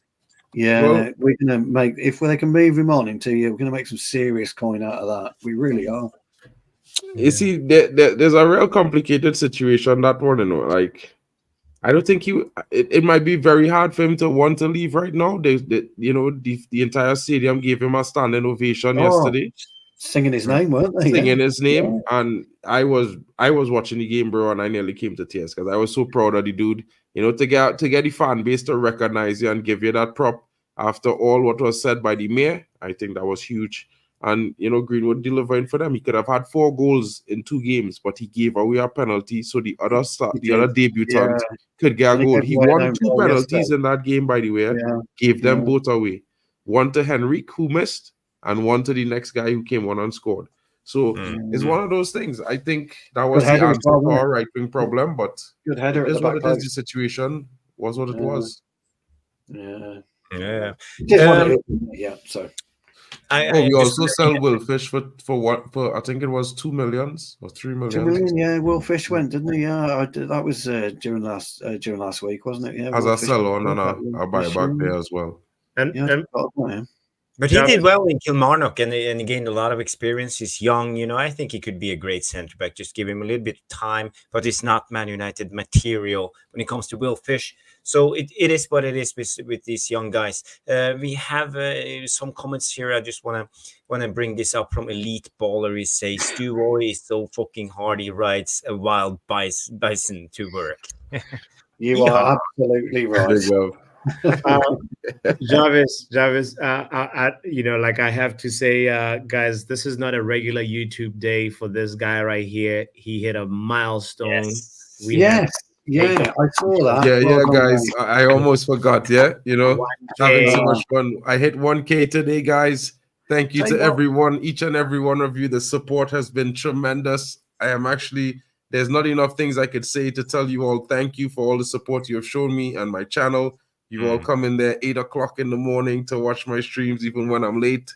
You know, many apologies for being late, but big up to all of you guys for the support. Jarvis gives good advice. Papi, you know, facilitates me with the watch along streams and all these things. And, you know, Stu is always there watching the streams. Sometimes when I see one of my most valuable watchers is Stu Wally, you know, big up to everyone. Elite Baller is always in the chat. Stephanie Griffith, massive, you know, GB as well. Everyone like Brendan is always there. Box, Imran Khan is there. You know, Madhouse is there. Yo, there's so many of you always there. Jim Watkins as well. I can't say thank you enough, guys, but hopefully the content is going to be improving and, you know, better content so you could enjoy it more. Yeah, we'll be here. Yeah. Thank you again. I see there's a lot of questions coming in because we are about to go into the Q&A session. Before we go to the Q&A session, I will just play the regular Q&A intro as we always do. But first, before we go there, I just want to say we are co-streaming to Power Hour, Botswana Power Hour. So there's a lot of people watching on that channel too. People, don't forget to smash the like, hit the subscribe. Poppy's almost, do you have 2,000 subscribers 50 now? subscribers are we? Almost there. Let's give him a final push, guys. If you haven't, jump over to Poppy's channel and subscribe, you know, and come back here. And you know, we have to help each other and go Poppy. Oh, you're never going to shake that dude, are you? No, but he had to make it his own. He had to make it his own. I gotta get a tattoo of it or something. You don't want to shake it. You just have to own it. Own it. Yes. Every time. Go. You know when you made it, when people remember stuff like that, because that's what we're here for, isn't it? To entertain as well as talk great football. So. Exactly. Thank you. And now, ladies and gentlemen, we are about to open up the Q&A, and I will put you into the main seat. I will jump down to second place, and here is the jingle. You don't have to answer that question. I'll answer the question.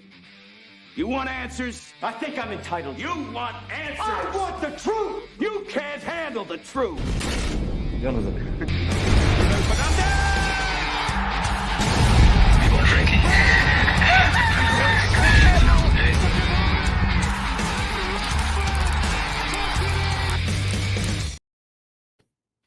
Oh yeah. Roll up, Before you start. We have gifts from Rush Mano, 10 gifted membership. Come on, Jarvis. Good thing going. Come on, Marco. What you got?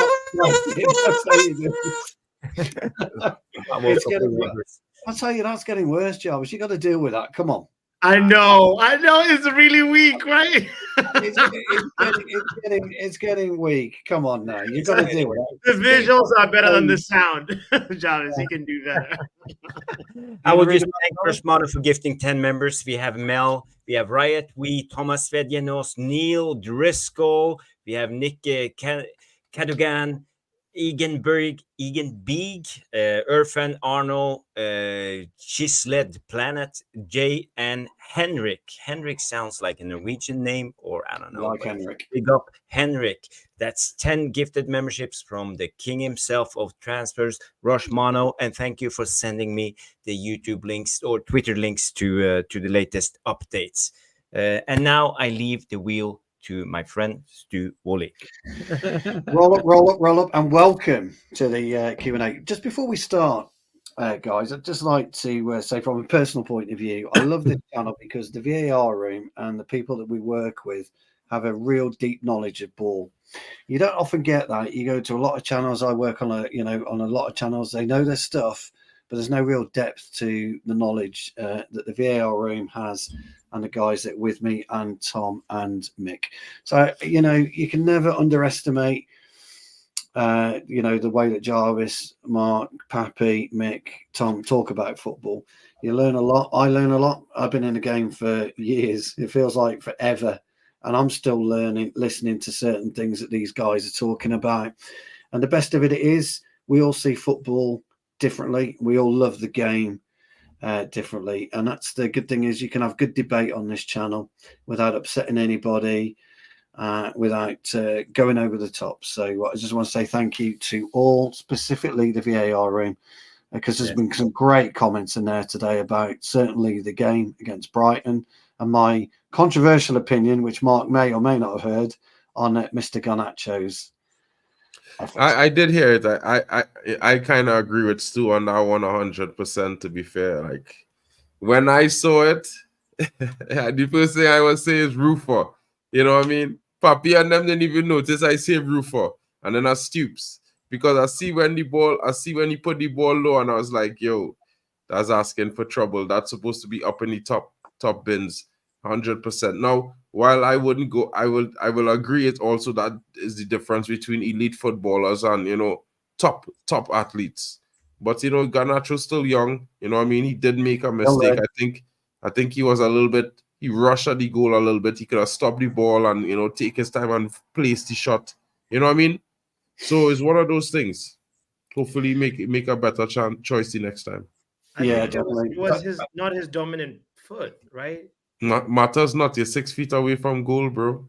Yeah, I don't know why you even arguing that, Papi. You guys are harsh. These are attacking bro. Listen. Understand what I'm saying? These guys are young talents that they're exceptional. You have to remember that he's an exceptionally talented youngster. To make it to where he make it at this age, he's exceptional, bro. He playing football in academy all his life for these moments exactly, right? So when you're 6 yards away from goal, whether you're playing under 20, under 21s, international, bro, is the same 6 yards away from goal. No matter which keeper you're facing, bro, same 6 yards. All I know is that Papi would have buried it if he'd been there. Sure. I would have buried that and all, bro. You know, I would have used the outside of your foot, you know, like Papi would have smashed a home run. You know where I actually, Papi, just quickly, I would use the very tip of your foot. You know, the very tip of your foot, just the curve there. That's where you do it, and you get a nice bit of backspin, nice bit of lift. That would lift up. Anyway, we digress. Thank you all for your questions. As always, they're brilliant.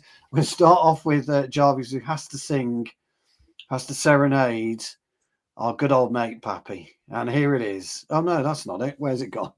Oh yeah, there it is. So there you have to serenade Papi. Come on. Go, go, go, Papi, go, go, go. Go, Papi, go, go, go. Papi, be good. Great job. Hit the like button for that. If you don't, come on now. Trev, I'm so sorry, pal. I apologize. That was abysmal. Trevor is the one who should apologize for this. We should. Great question as always, Trevor. We love you to bits. You know that, mate. Right, Papi, we'll start with you. Brendan, always gives some great questions. What can we learn from the match versus Brighton instead of bashing players? Great question, as always. Question. Yeah. So, Papi, over to you, pal. One thing that is undeniable is that our pressing is improved. We cannot watch this Brighton game and the Fulham game and say we're playing the exact same way off the ball. Off the ball, we're good. We need to be better on the ball. Yeah. That was the underlying like thing from that performance. I feel like, you know, the moment the whole thing was just like anytime, you know, we are trying to create chances, was still sort of like not fully synchronized. You know, there we have moments where, say, for example, Marcus Rashford was bringing the ball to the byline, and then from there, he's like, you know, his teammates are just really right there on the defensive line, like expecting that ball through. And then he cuts back. And then afterwards, then he does the ball into the half space. But then that moment, the moment of danger is just dwindled down. So it's our on the ball work that needs to drastically improve. But there is an undeniable difference, visible difference, that we know how to defend better. And it's only going to improve. I hope it's going to improve from now on. Great answer there, Papi. Thank you very much. Sorry, Brendan. I've got Trev because Jarvis has got a lot of love. Although somebody did say Jarvis for the Led Zeppelin. Not so sure about that one. I'm not so sure about that one. Yeah, but thanks, Papi, for that. Brendan, I hope Papi's answered your question. Mark, got a one for you. What if Onana gets injured? We don't know enough about Boyadia, do we really? We've seen him, obviously. We don't know enough about him. So, again, another good question. Thanks, Madhouse, for that. Well, I would say this, Madhouse, it would be a situation where we'll get to learn a lot about Bayende and what he has to offer the team. I think when we brought him in, he was brought in because he's very good with his feet, but he was an even better shot stopper. I think that's what is different between Bayende and Onana. He's a better shot stopper, but he's also very good with his feet. Now, how that balances, I can't say for sure. I've seen him play a few games for Turkey and he's been decent. You know, I can't say he's been exceptional, especially in the Euros. I think he only played one game, you know what I mean, and he conceded a goal. So I think what I would say is that it would be an opportunity to learn about Bayende, and I don't think that's something we should be afraid of. I mean, at the end of the day, Onana can't always be fit. I think this season we'll see more of Bayende. I think we'll see a lot of rotation this season. Might even see Tom Heaton. You know what I mean? So look forward to it. Madhouse, it could be something that change our seasons for the better, because if Bayende comes in and does a good job, then Onana has to work harder, you know? Yep, totally agree. Madhouse, I hope that's answered your question. Good old Trev's got another one for Jarvis. It's a really good question as well. So Trevor's looking at it from a financial point of view, the continuance with Casemiro. So Trevor's asking, does he need to be sold? Trev thinks his legs are draining. Legs are going. So is he just draining the cash, where it could be invested in a better player if we sign Ugarte as well? I think it's a really good question, a really good analysis, an analogy about draining cash. So over to you, Jarvis. And I've got a doozy for you, Pappy, after. Yeah. I think that's a brilliant question, Trevor. And for me, I always said that Casemiro needs to be sold. And we saw it against Brighton, because for me, I think Casemiro takes too much responsibility compared to his qualities. And I think it holds us a little bit back. We have, as if you have seen Ten Hag's earlier teams, we have a lot of ball progressors at the back. So we don't rely. We did when Frankie de Jong was there, but not in his second team, when he had Gravenberch and was this Alvarez guy playing in the central of midfield. None of them were carriers of the ball. The carrying come from the defense, and this is what Ten Hag is trying to do now. We are bringing in Masraoui, we are bringing in the Ligt, we have Martinez, and we have Dalot, but probably Luke Shaw will play there when he's fit. But we need a new left back. I agree with the devil's advocate from Tom. But what I see now is we need someone to allow the back line to carry the ball up front.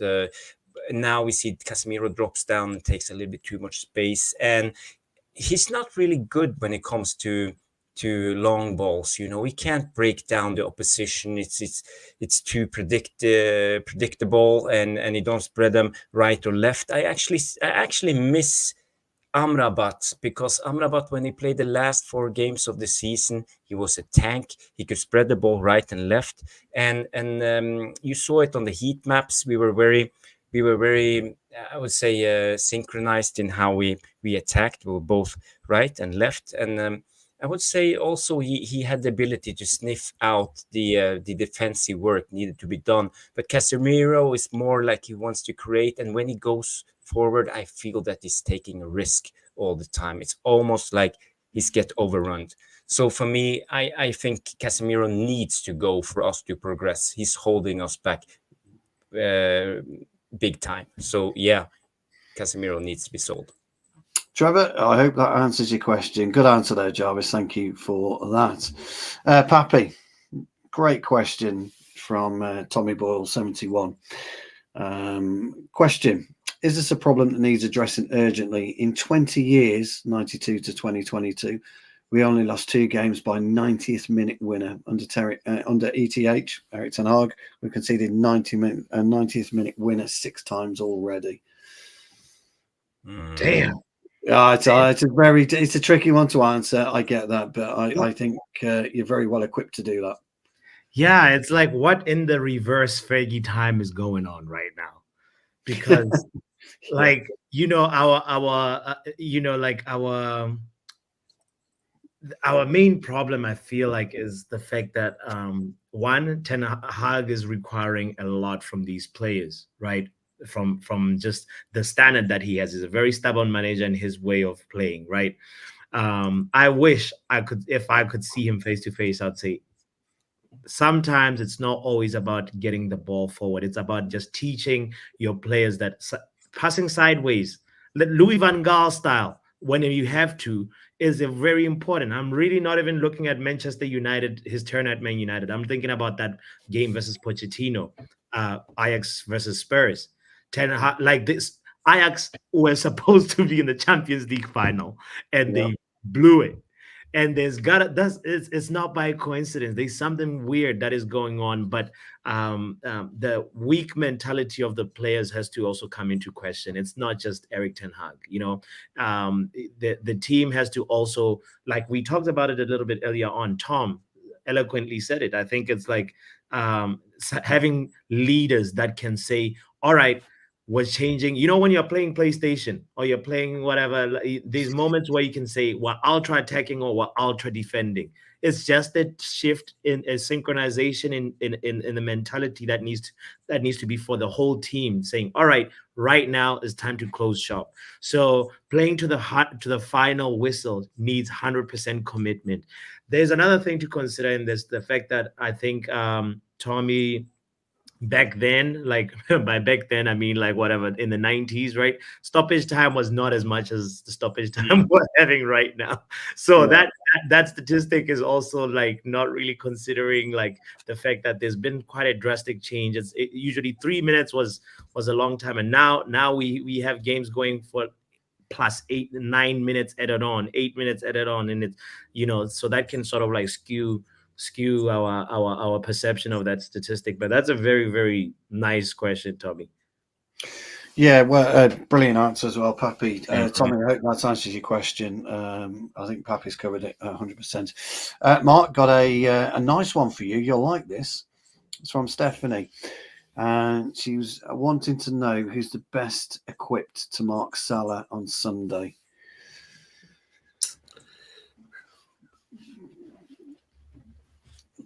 Well, yeah, great question. Yeah, I mean, I would say Dalot because, if you look at the last few games, he's done well against the wingers, which have been the best wingers for the team, each team we've played against so far. I would say Dalot would be the best option because of that. Now, while Salah is a very good winger and he poses a good threat, he's not a left footer. You understand? So that makes it a little bit easier for Dalot because he playing off his right foot, would give Dalot time to mark. You know what I mean? The ball has to come across Dalot's body in the situation to Dalot's best foot, which is his right foot. And Dalot is also left-footed.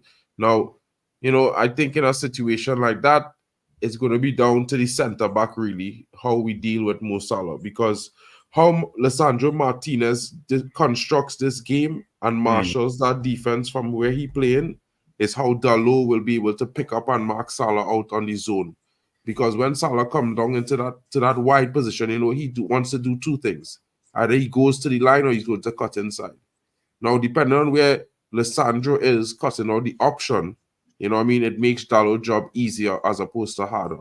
You understand? So I feel like it depends both on Dalot and Lisandro. I think they have developed a decent relationship so far. Of course, we conceded that late-minute goal. I wouldn't really blame it on Dalot because when I looked at the crossing, we had a couple corners to defend in that game. If you look how we set up for those corners, Dalot was not marking the last post. No, he wasn't. It actually was Casemiro and McTominay.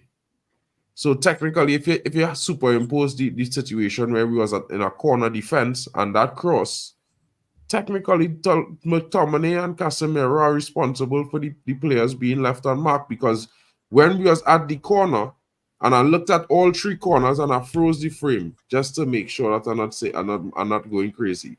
Yeah. Casemiro and McTominay were at the back post. Yep. And if you look at the initial position after the corner, Casemiro and McTominay, they push straight out to the top of the box. One of them should have stayed back at the post. That's at least what I think. And I think if you look at the current construct of our defensive shape when we defend in set pieces, it's much better. It's much securer than what it was before. Because instead of having a flat line of defenders, we have defenders strategically placed in like a an offset manner. And that now makes it even more trickier for defenders to make a pass or to get a shot off. Because our defenders at different positionings would give them time to react to different stages. So I think, like Dalot would be the guy. He's been playing left back soundly. He should have had an assist. I think he would be shaking his head at Ahmad. But, next game, he get a similar cross like that. I think Ahmad would use his head and bury that cross next time. Yeah. So just to add to that, I think you're absolutely right, Mark. I think Dalot and Martinez, you won. But I would actually... I would go 3 at the back on Sunday, and I would do that for that reason. And I'll tell you why, because what you're speaking about was Salah penetrating the pocket in behind Dalot and in behind Martinez. I know we see it all the time. He always pops up, doesn't he? Just on the edge, gets the crossing and the pullback. What everyone's forgetting about, and Stephanie won't have been thinking about it, is our good old friend Diogo Jota, and he will come in from the opposite side, and I think we're going to need more strength in the middle of the park at the back to accompany that. And I think Dalot and I think that Mazzari will be capable enough to play. It does mean you sacrifice 2 wingers, you got to go to up top, but that's what I would consider that. It's just a consideration, and I think I know for a fact Arne Slot wouldn't be expecting that. So let's lighten up with Pappy. What is your go-to snack? I don't know where that's come from. It didn't come from me. Is it the butter chicken thing? The butter chicken thing? No, that's meal. Snack, I'd say I just do some light fruit, like just how we started the stream, like it could be whatever, banana, apple, grapes, whatever, any fruit. And I really like fruits. So yeah, that's what I've been trying to snack on lately. But sometimes I have my moments where it can be whatever, crisps, Pringles, whatever. I jump a lot to the different kinds of snacks. I can't believe you don't like a curly whirly. I mean, they're the greatest snack going there. A good curly whirly, you can't beat that, bro. So I love a curly whirly. I do. Jarvis is thinking, what's a curly whirly? No, but I'm thinking. I think your favorite snack in the 80s was a marathon. No, yes, I liked a marathon and a Mars bar, but back in the 80s, you had a proper marathon and a proper. What's a marathon? Yeah, the proper, Snickers. the old one. Sorry, it's a Snickers. It used to be called in the UK, for whatever reason, it used to be called a marathon. Everywhere else, it was a Snickers. We've only just come into line with it in the late 80s, not early 90s, I think. So I gave you a 80s reference, You did, because I'm old people. No, I'm old. Yeah. No, yes, we're both old. Jarvis, you're back. Scotty the wheel. Jadon Sancho, with regards to a swap deal, would you take Chilwell and Sterling and Academy, or Jadon plus 20 million for De Jong? Okay, I don't want to talk about Sterling, 2 academies, or Jadon plus 20. Yeah, yes. Or for De Jong. So Jadon plus 20 mil for De Jong. Yeah. I feel it's like a tricky question, but it's a very tricky question. I would have De Jong. Yeah, I think as a player, his profile would actually fit our team perfectly. We all know this. We have analyzed De Jong for 2 years now. So yeah, I would swap him. I would swap him right away. I would take De Jong. For the record, I never wanted De Jong, but there you go. Just a quick one for Elite Baller. He has put in the main comments. I think he's up to about 200 subs. So if we could all go and everybody could go and like and subscribe to Elite Baller's channel. He's a great friend of our show, great friend of the VAR room. So please go and do that. I shall do that at some point later on tonight or in the morning, Elite Baller. So we will do that. Pappy, if we lose badly to Liverpool, does Ten Hag get sacked or do they give him till January regardless? Ten Hag should not get sacked even if we lose badly to Liverpool, but he can get criticized. He can get, the scrutiny because the Manchester United is not managing for everybody. You're in the limelight. Your decisions are analyzed to the T. So about giving him till January, like I feel like after 15 games, and that's I guess about January then. Yeah. So yeah, you make an evaluation of how the project is going. I think it's a okay sample size to say, all right, how are things? Has he lost the dressing room? Is it really time for the board to intervene? So I really feel even if we lose badly to Liverpool, you still stick with Ten Hag and do not make a reactionary decision. Mm-hmm. Yeah, no, I 100% agree with you on that one. I want to ask you, Lead Baller, to write another question or reply. Why does everybody think that Liverpool is going to be amazing? The last 2 games, the first half was dross. Literally garbage. They should have been down 2-0 actually after the first half of this last game as well. They're lucky. But I mean, at the same time, they did come away 2-0 winners at the end in both situations. I just feel like they had terrible first halves in both games.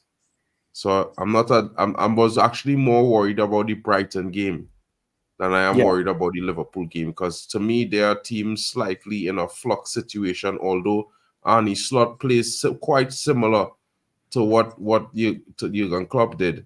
There are differences and nuances to his positional-based football, because they do build up a lot slower, this Liverpool team. It's more possession, but they still have the direct ball as they used to have on the club. So there's a hybrid, I would say, between maybe Ten Hag and Klopp now that Arne Slot is doing, and I'm actually quite impressed by Liverpool. But as we saw against us in the friendly, they leave a couple of guys up front just sitting there, and they're deadly on the counter attack if you try to press them high and stuff like that. So I think Arne Klopp, he has some I don't know if it's revolutionary, but very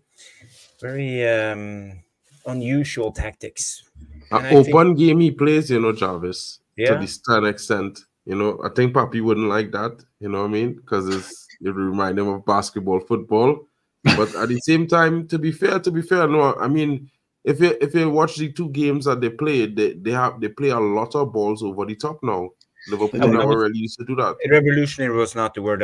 Eccentric was the word I was looking for. Just to be clear. Yeah, actually, I think the way he plays might suit our style a little bit, but it'll be interesting. Got to beat the Butler, the Dutch. And guys, check this out. The Manchukushna in the chat says, someone said Onslaught looks like Pochettino's face on Pep's bald head. Fucking Jesus Christ. I wish I could unsee that, because now the image don't. Oh, my word. Right, moving on from there. Stephanie's just asked me a quick question. Is it true you made your debut at Jurassic Park? That is very true, Stephanie. With Nana. I grew up with a velociraptor as a pet. I'm that old. You're absolutely right. So, and when I've got my Zimmer frame out, it does fit in with that period. So, thank you for that, Steph. Mark. I think there's a very, very quick and very straightforward answer to this, but is Xerxes overweight? I'm not quite sure why that's coming from. What could you say? Out of shape, in a way. Try to put it as delicate. Have you seen this guy with? I mean, okay, don't make it sound like that, right? But I have recently seen some training images of these guys, and this fella is ripped. He is ripped. He looks big. Remember, this guy is 6'4", guys. Yeah. He looks like he's bulky, but he really isn't. It's just because he's, for some strange reason, I think it's because he have one of those equilateral bodies, He's same length. His upper torso and his lower torso is the same length, but he's 6'4". So he looks shorter than he is. Mostly people who are about 6 feet, the legs are a little bit longer, so you can actually see the height on them. But when somebody you, Mark, you are 6'2". Yeah, I'm 6'1.5", so it's not too far, but still far. 6'4" is a little about 2 inches up there. You know what I mean? It's like that. I think where he is, his style's very languid, isn't it? He's not explosive. He hasn't got a 10-yard explosion in his feet. He's very Berbatov-esque in the way that he plays, his mannerisms.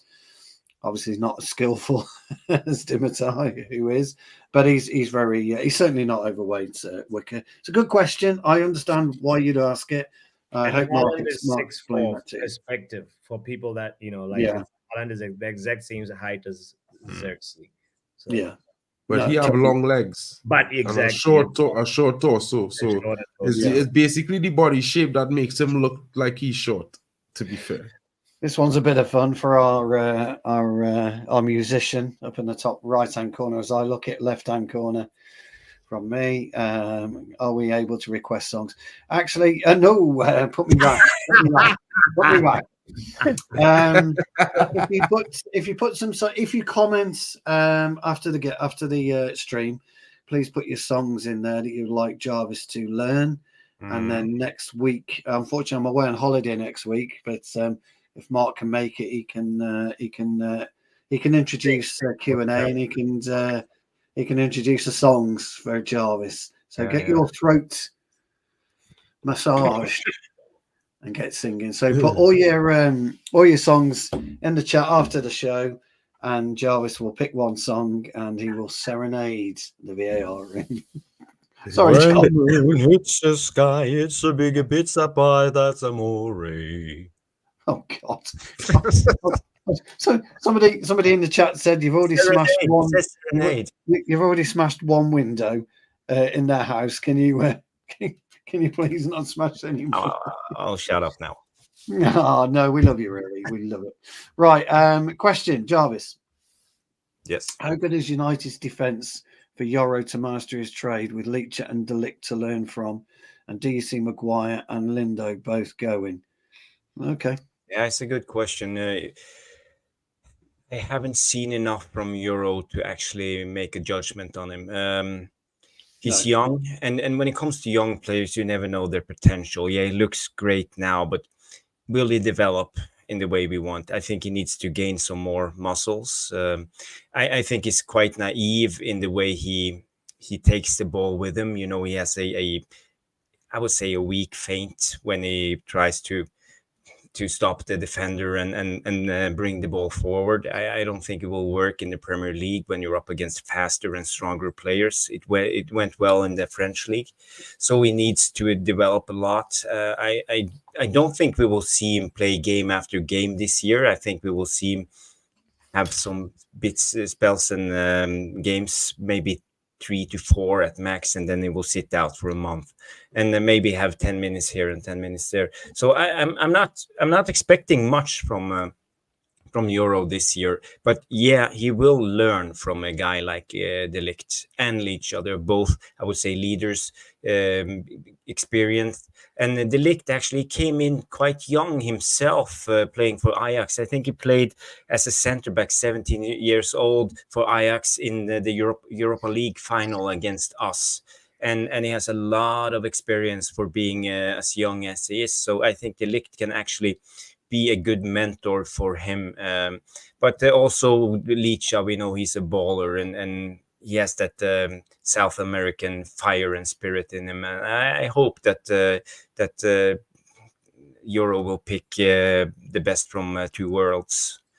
So, yeah. And your last question, Maguire and Lindelof, yes, they need to go. And they will go. They are on their last year of the contract. So worst case scenario, they will stay until the end of the season. Yeah. Just quickly, as a centre half, if I was Mr. Euro, I would be looking and trying to learn from Leach and De Ligt, but I'll be focusing on my own development because centre half's only as good as you are as an individual. And sometimes you, as a centre half, you've got to be selfish. You've got to develop a selfish game as well as a partnership. So that's what I will be doing. But I hope that answered your question, Scotty, at the wheel. Got a very tongue-in-cheek one for you here, Pappy. It is really tongue-in-cheek, but I wasn't going to put it up, but we will do. Question for Pappy: when are you going to be jailed for saying you want Sterling? I don't believe you did say that. I think this is with regards. This morning I had a stream. Oh, okay, right. And, okay. Yeah, and it was a question of the day, That's which was: right. is Raheem Sterling better than Rashford? And I just said yes or no. Actually, Jarvis, is Raheem Sterling better than Rashford? Yes or no? Oh no, I plead the fifth. Oh, come on. Be a man. Sorry, can I just say there is no Fifth Amendment or any amendments in Norway? Exactly. So you can't plead that. What do you say? Yes or no? Me? I don't know. Let Mark. You can have it, please. Oh, Jarvis, No. you know you're off the hook, but Mark, what do you say? He's not. Okay. All right. Okay. All right. Let me put it like this, right? As much as Rashford has been inconsistent over the last 3 years, and which matters the most, Rashford has been better. And that's why I was telling you should have made the argument about Sancho. Okay. All right. Stu, That's the argument I was making. I tend to agree. I think you're right. I don't think Sterling's a better player than Rashford. I think over the last 3 years, Rashford has been more productive. So no, I wouldn't go with Sterling. Okay. See, Jarvis, it wasn't that difficult. But that's why we love football, though, isn't it? You know, that's why we love football. Yeah. But Botswana. So the show was this. It was just that question, and everybody, like, you know, and we did a little bit of a deeper, like, lengthy discussion on like what Raheem Sterling brings, blah blah blah. So I was not advocating for Raheem Sterling. I actually made a poll, and the community said 56% said yes, Raheem Sterling is better. 56% of the people in the Football Power Hour community said that, and it was so that's why it's a splitting thing. But I was not advocating for us to go get Sterling. I want to make that clear vibe. So please do not call the police on me. Moving on before Pappy gets arrested and does have to plead the fifth. Exactly. Let's move on. Mark, one for you. You know, my answer to that would be a very short, quick answer, right? Yeah. Like I just go and say no. One. Yeah. I will say no. But Yeah, what I will say is that, you know, the real question I think, Paul, you want to ask is Ten Hag, does he have the power to make the decisions with the squad as he see fit? That's the better question, I think, to Paul. And that is the question. I think now with the structure that we have, yes, he does. As you could see in the game on Saturday, after the 50th minute, Rashford was hitting the bench normally. And if you look at last season, that was not happening. Amad Diallo is starting games. You know what I mean? I think he has more power to make the substitutions that we were expected to see last season. That's what I actually think, to be fair. Yeah. No, it's a good one. Okay. We've got 2 questions to go from Paul. I'll answer this one quickly because I'm quite not sure what you're getting at, but he's not coming back to Old Trafford, if that's what you're asking, Paul. Fiorentina. No, Fiorentina. He had a howler on his debut. Yeah. Oh, he did have a howler. Yeah, he didn't play particularly well, but he'll get there. I think you're talking about. Yeah, I think if you're asking, is he going to get his start? You know, his persona back, his overall confidence. Then yeah, he'll 2-3 games and he'll be fine. So Jarvis, the final question falls on you. Because I couldn't give Pappy another Sancho question because honestly he's on the brink. I don't want to incriminate myself. He's on the brink of the slammer as it is. I couldn't give him another Sancho question. So Jarvis, and you cannot plead the fifth. Okay. But I do like the question though. It's a really well put together question and makes a lot of sense. And what he's asking is, Jadon doesn't get a transfer. Can you envision a Ronaldo scenario, contract termination by mutual consent? I think it's a great question. Yeah, I know it's something we haven't covered, something we haven't brought up. I think it's too expensive for what it's worth. Well, yeah. and for me, I think it comes down to the Glazers again, because they are running the financial part of the club. And I think this is a financial question. I think United will take a huge loss if they terminate his contract, and we'll have to pay out most likely the remainder of his contract, and he's on huge wages. Are we talking about 15 million a year? And he has 2 years left on his contract, so that will be 30 million pounds. And I don't think the Glazers can defend it in front of their shareholders, terminating £30 million to the bid. It will never happen. Away with it. Even though if Ineos or Ten Hag wants it, it won't happen. But here's the thing, though, and this is where I think it's a really valid point, because you're going to pay him the money anyway. If we can't sell him, we're going to end up paying him the money. And I'm with you on that. It doesn't make any kind of financial sense to let me get rid of that comment. Sorry, Trevor. you can't get rid of it. You know, from a financial point of view, you're either paying him 30 mil over the remaining of his contract, or you've got to pay him 30 mil. So that's why I like the question. I think it's a really good question, guys. That's been it for Q&A, and we're about to wrap up the show. Yes, it's been brilliant once again. I hope you've enjoyed it as much as we have, but I'm going to hand you over to the man himself, the one who's on his way to Guantanamo Bay as soon as he says goodnight, and that is Jarvis Cocker, who, by the way, he's going to have to sing a Pulp song and nothing more. Yeah, I will, but not on this show. You have to tune in next Monday, 9 p.m. Yes, next Monday. Tuesday. Because Tuesday. You're not here next Monday. Tuesday. It will be Tuesday because I will be away. I'm traveling to Prague next weekend, and I will be home. Well, it might be a Monday. I'm not sure when maybe. We will see. I'll be away. But before we go, I just want to say big up to the guys watching, guys and girls, Stephanie, Whistler, Elite Paul, Lilis, Brendan, Trevor. You all know who you are, contributing with all those brilliant comments, and to the panel, you know, and Madhouse coming in with the good banter and chat people. So 99